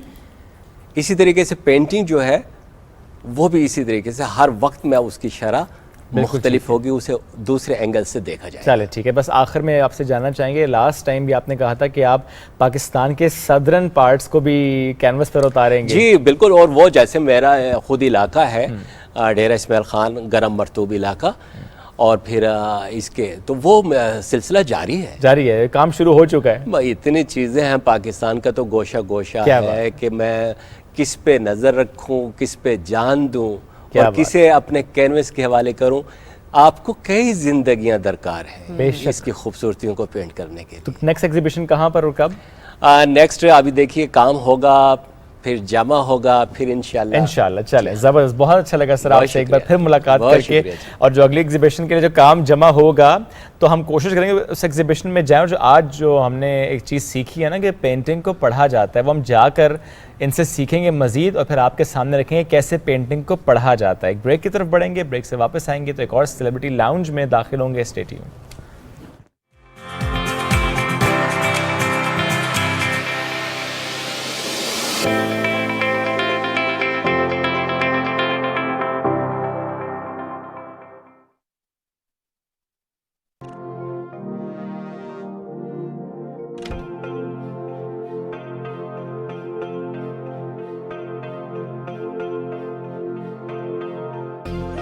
आज हमने 5 कामयाब एटमी तजुर्बात किए हैं।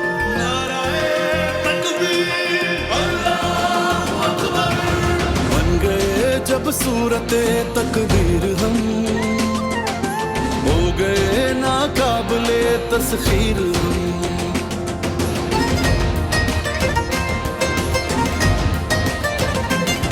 धरती की चाहत से यूं सरशार थे,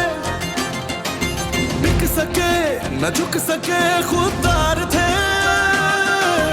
आज भी है सूरत शमशीर हम, हो गए नाकाबिले तस्खीर हम।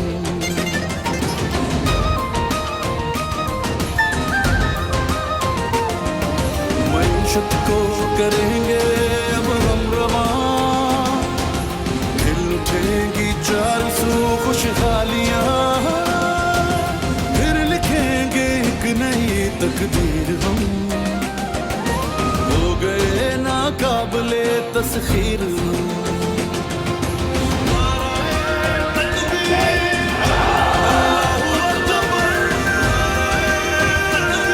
न झुके थे न झुकेंगे, एटमी कुव्वत बनाया था, मुआशी कुव्वत बनाएंगे।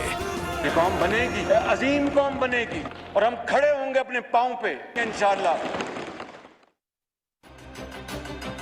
28 मई को जब पाकिस्तान ने एटमी धमाके किए, पाकिस्तान ने अपने आप को बतवाया कि वो एक न्यूक्लियर पावर है। जिस तरह मुसलमान दुनिया में और पूरी दुनिया में पाकिस्तान उभर के आया, अब माशी हवाले से भी हमारी कोशिश है कि पाकिस्तान उस तरह से इस खित्ते में उभर के सबके सामने आए।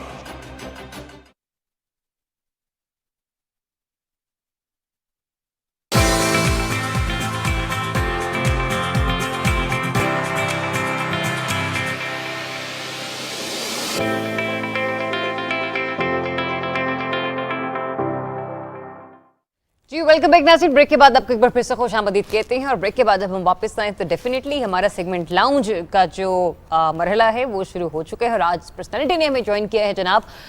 वो मुस्लिम लीग नून की सियासत में खासा अहम किरदार अदा कर चुके हैं। स्पेशली अगर हम उनसे वफाकी दारुल हुकूमत इस्लामाबाद के हवाले से बात करें तो पहले डिप्टी मेयर मुंतखब होने का एजाज़ उनके नाम रहा है। तो जनाब वेलकम करते हैं, हमें ज्वाइन किया है सैयद ज़िशान अली नकवी साहब ने। अस्सलाम वालेकुम and very good morning sir, कैसे हैं आप? जी वालेकुम सलाम जी, अल्हम्दुलिल्लाह। सर कैसा चल रहा है? 2 दिन तो बड़े टफ गुजरे और आपने देखा होगा, लेकिन अब मामला तो कहाँ पर देख रहे हैं आप? अरे शुक्र अल्हम्दुलिल्लाह ठीक है जी मामलात, मतलब अल्हम्दुलिल्लाह बाईस तरह के इश्यूज थोड़ा थोड़ा शगल चलता रहना चाहिए। ये चलता रहना चाहिए, नहीं होना चाहिए, उनको भी एहसास होना चाहिए। जो आप देखेंगे किस तरह जब एक गवर्नमेंट अगर आपकी चली गई है, वो गई भी जमहूरी तरीके से अदम एतमाद के थ्रू, तो आपको अब सब्र करना चाहिए। वो ये नहीं कि आप रोज़ रोज़ के जलसे रख दें और अपना प्रेशर बिल्ड करना शुरू कर दें। तो ये तो एक गैर जमहूरी तरीका है। और आप उनकी अगर तकरीरों में भी देखें तो 4.25 साल की किसी जगह पे उन्होंने कोई कारकर्दगी बयान नहीं की, बस यही जी, बस ये गलत अल्फाज यूज़ करना। बल्कि मैं तो समझता हूँ कि जितना ये PTI ने एक गलत कल्चर और एक बदतमीज़ी का जो रुझान पैदा किया है कौम में, ये तो बिल्कुल पहले कभी भी नहीं था। अब आप ये सजेशन दे रहे हैं कि बर्दाश्त कर या पास कर?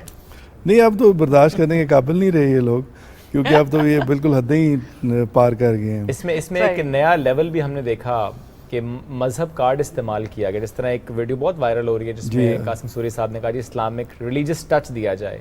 इसको आप कितनी बड़ी गलती समझते हैं, कितनी बड़ी ज्यादती समझते हैं? मैं तो समझता हूँ जी कि ये तो बहुत बड़ी साजिश समझते हैं, क्योंकि ये आप देखें कि आप लोगों को गुमराह कर रहे हैं। मतलब एक जो आपके पार्टी का लीडर अगर कहीं जगह से वो भूल रहा है तो उन्होंने इस चीज़ को एजेंडे में अपने शामिल किया हुआ है। और पीछे वो जो डिप्टी स्पीकर साहब हैं जो आप देखें कि खुद कह रहे हैं कि इस्लामिक टच दें, इस्लामिक टच दें, और साथ ही एक जुमला इस्लामी रियासत मदीना का उन्होंने डाल के, और अल्लाह माफ़ करे आप देखें कि जिस तरह उम्रे पे हमारे लोग गए, हमारे मिनिस्टर्स गए, बल्कि मिनिस्टर इंफॉर्मेशन जो मरियम औरंगज़ेब साहबा गई, तो आप देखें कि उनके साथ कितनी बदतमीज़ी की गई। तो ये लोग क्या, ये सिर्फ बातों की हद तक और कौम को गुमराह करने की हद तक ये सारा और कुछ उसमें भी सर ये एक राय कायम हो चुकी है कि अगर ये कहा जाए कि अच्छा जी इमरान खान ने कहा नहीं तो बात दुरुस्त होती है, लेकिन इसमें एक राय कायम है कि इमरान खान साहब कहते नहीं हैं, वो आइडिया देते हैं।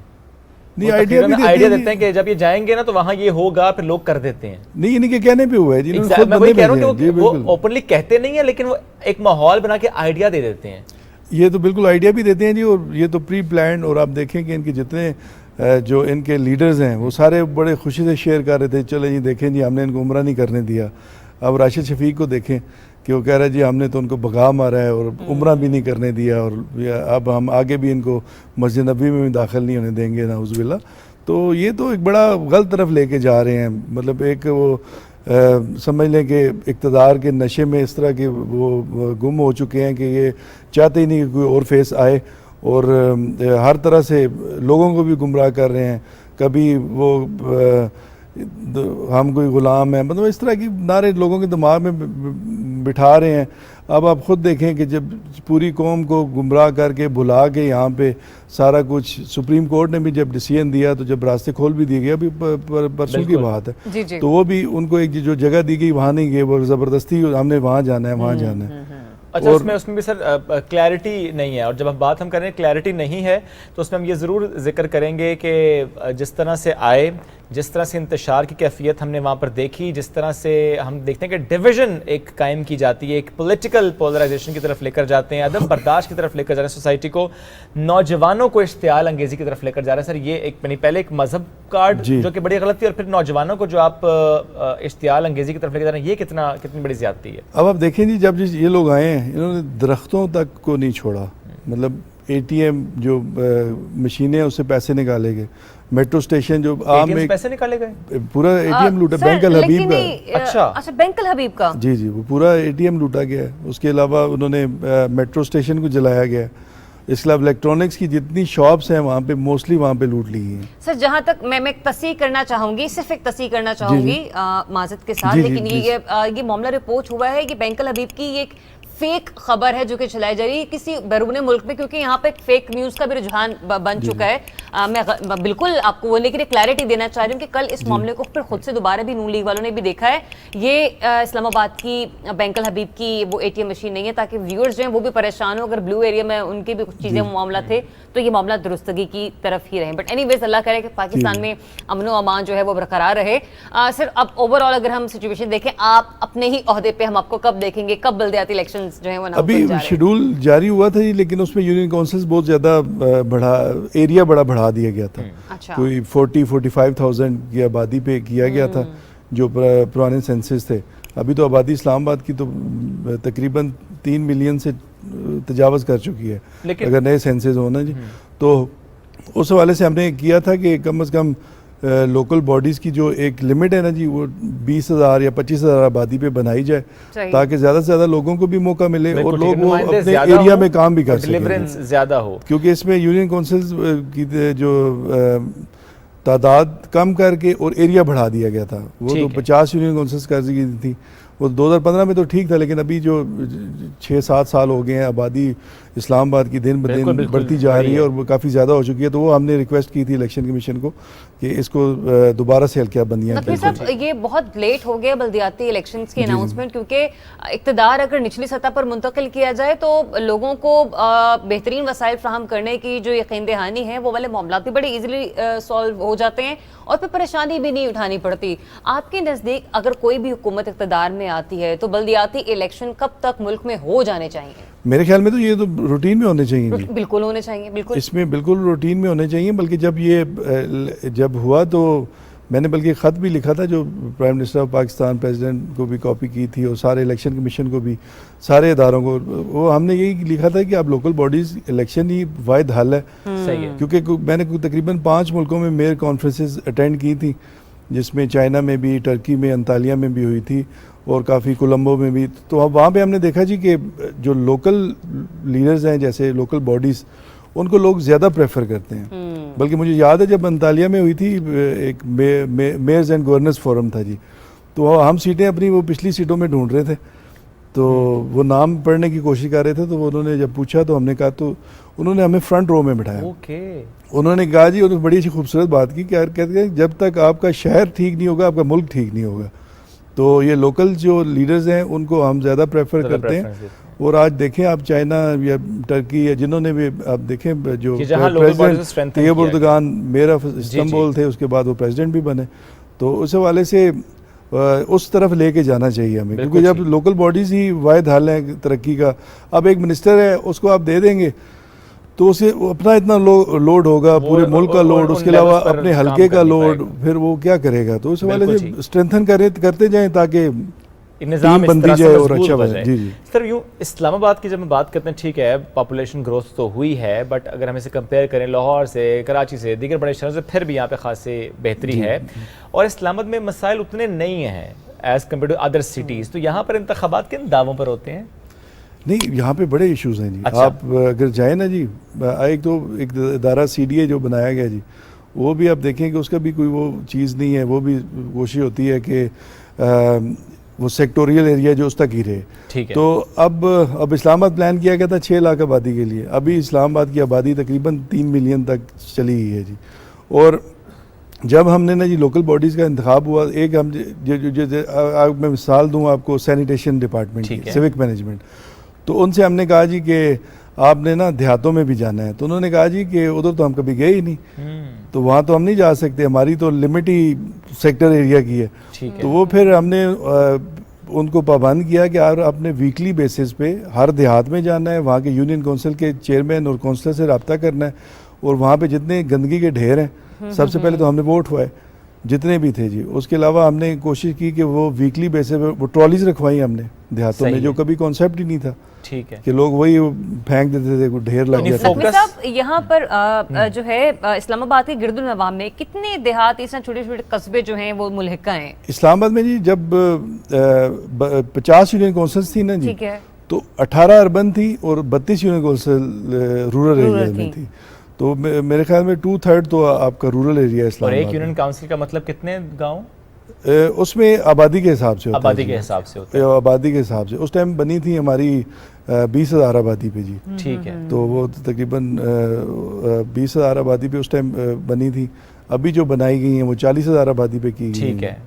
लेकिन सर, अब आपने कहा ना कि आपने देहात पे बड़ा फोकस किया और वहाँ पे कचरा उठाना, मैं फिर सेक्टर्स पर दोबारा आऊँगा। सेक्टर के जब हम मसाइल की बात करते हैं, एक मसला कुछ सेक्टर्स का पानी का रहा है, और उसमें हम देखते हैं कि लाइन में पानी या तो कम आता है या एक दिन छोड़ के आता है, ज़रूरत पूरी नहीं होती, फिर टैंकर्स आते हैं। दो आई मस्ट अप्रिशिएट हेयर कि CDA बहुत अच्छा इसको मैनेज करता है। एट दिस पॉइंट भी टैंकर्स आते हैं, सिर्फ 100 रुपये लेते हैं वो एक घर से, और टैंकर पानी डाल के जाता है। अगर हम कराची के किसी कंधे के तो वहाँ 1000 रुपये लिए जाते हैं। अल्हम्दुलिल्लाह मेरे एक्सपीरियंस अभी तक ऐसा नहीं हुआ। सिर्फ 100 रुपये, इमेजिन करें हम कराची में रहे हैं, मैंने 7-7 हज़ार रुपये दिए टैंकर का। यहाँ पे 100 रुपये, जो कि मेरे घर में भी नहीं आता पानी, तो टैंकर आता है 100 रुपये लेते हैं। तो मेरे लिए खुद बड़ी अजीब सी बात होती है। वाटर जो था ना, ये कंप्लीट वाटर, बल्क वाटर या जिससे वाटर डिस्ट्रीब्यूशन, ये सारी मेट्रोपॉलिटन कॉर्पोरेशन इस्लामाबाद के पास थी। सही, ठीक है जी।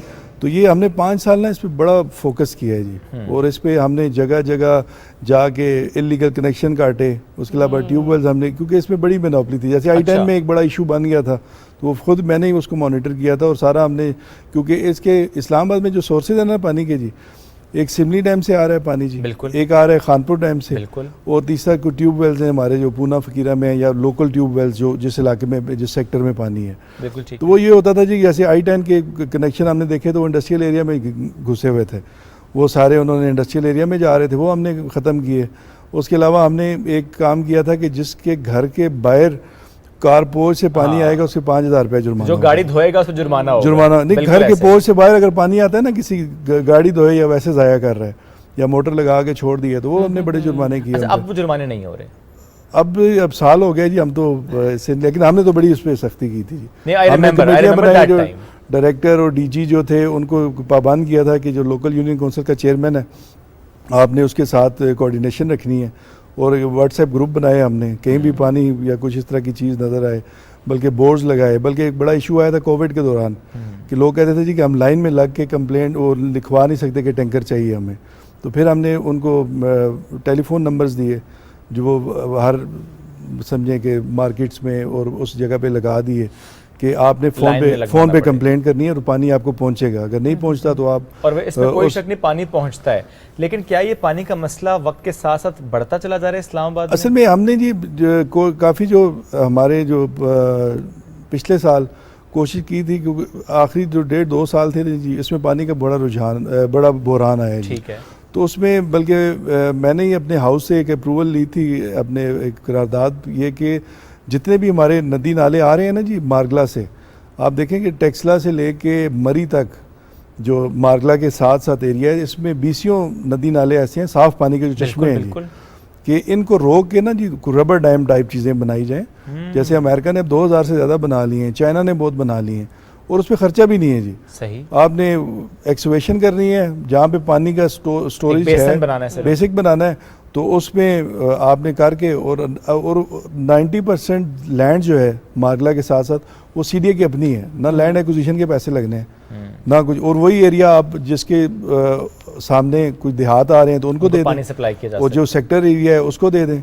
तो मैं समझता हूँ कि ये जिस तरह पहले भी तो हम वही रेन वाटर या इस तरह की चीज़ें ही दे रहे हैं, खानपुर डैम भी वही है, सिमली डैम भी वही पानी है, तो वो तो किया जा सकता है। तो अभी भी अगर हम ये करें तो मैं समझता हूँ कि ये बड़ा काम होगा, और ये बड़ा जो एक बुरान अब चल रहा है, अभी अब देखें अभी से शुरू हो गई हैं कंप्लेंट्स। ऐसे 1 महीने से स्टार्ट हो चुके हैं कंप्लेंट्स, और ये 2-3 महीने तो बड़े मुश्किल गुजरते हैं। ऐसे ही है। अच्छा नकवी साहब, नो डाउट कि हम अगर एनर्जी सेक्टर में देखें तो पाकिस्तान को उस वक्त बहुत सारे क्राइसिस हैं जिनका सामना है, लेकिन अब पहली बार ऐसा हो रहा है, मुझे 4 साल हो गए इस्लामाबाद में रहते हुए, कि लाइट इस कदर तवातुर के साथ जा रही है कि आपको पता नहीं होता कब चली जाएगी। अब नहीं जा रही, नहीं कल हम लोगों ने प्रोग्राम नहीं किया और कल मैं सारा दिन घर में रही हूँ, 2-3 दफा लाइट गई है 1.5 घंटे के लिए।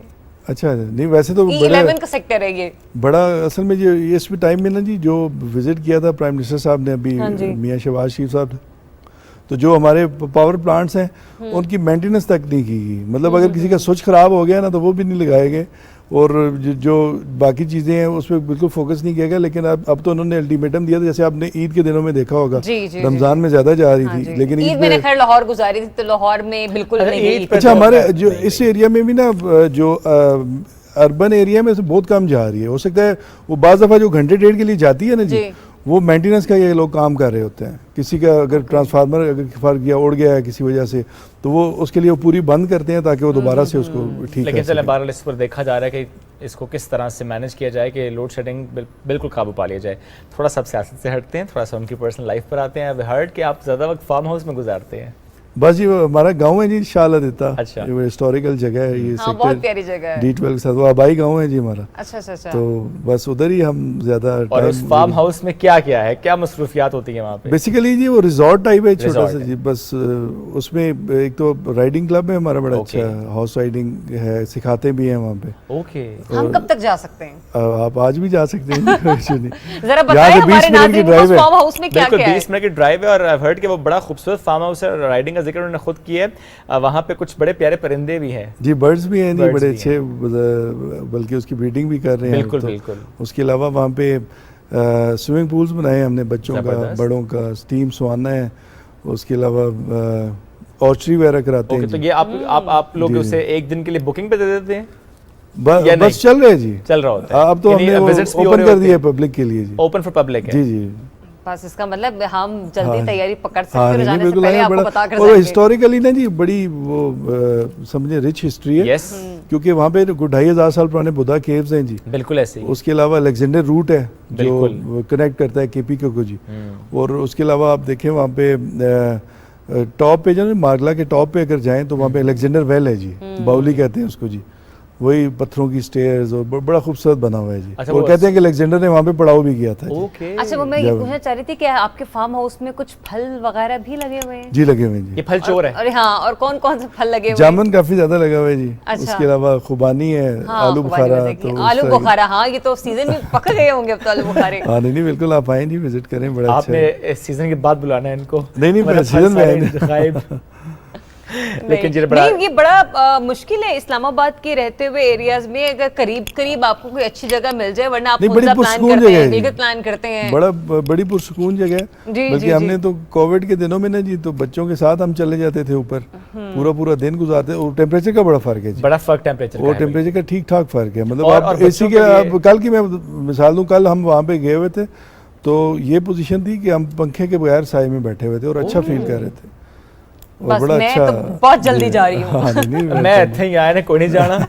ये कह देती है। नहीं, आप नहीं आएंगी मैं ना। तो फैमिली को साथ लेकर जाऊंगी, क्योंकि नहीं, मेरी नहीं, फैमिली का समझ इस्लामाबाद आने का प्लान बन रहा है, तो I will go with them. बिल्कुल ठीक है। नहीं ये और बड़ा अच्छा इज़ार है। फार्म हाउस यूं तो कम है इस्लामाबाद में, और जिस तरह के उन्होंने और बता दिया कि उसकी वहाँ रीजन पे शेप ये है कि मेरी अम्मी को ना मैं सर लेके चलेगी वो हाईलैंड रिजॉर्ट। वो तो मुश्किल आप ड्राइव है। यकीन करें, उनकी आंखें सुर्ख हो गई थी, नहीं, ड्राइव बहुत मुश्किल वो है। रोने लग गई थी, और वो गाड़ी से जीप से बाहर निकलने के बाद कहती मैं तुम्हें माफ नहीं करूंगी सारी जिंदगी। और मेरा दिल ऐसे ऐसे हो रहा है कि अभी ने कुछ हो जाएगा, अभी ने कुछ हो जाएगा। और तो- ये एरिया जो है ना जी, पुराना अलेक्जेंडर रूट है ना जी, अब बड़ा आप हिल टॉप पे भी चले जाए ना जी, तो अब बड़ा इजी एक्सेस है। आप मैंने कई दफ़ा यहाँ पे CD70 मोटरसाइकिल पे 3 बंदे चढ़ते हुए देखे हैं टॉप आप कितनी दफा CD70 पे गए हैं? मैं तो एक आध दफ़ा गया। बस एक आध दफा के बाद आपने इनकार किया था, ये CD70 ने। वो इनकार कर गया।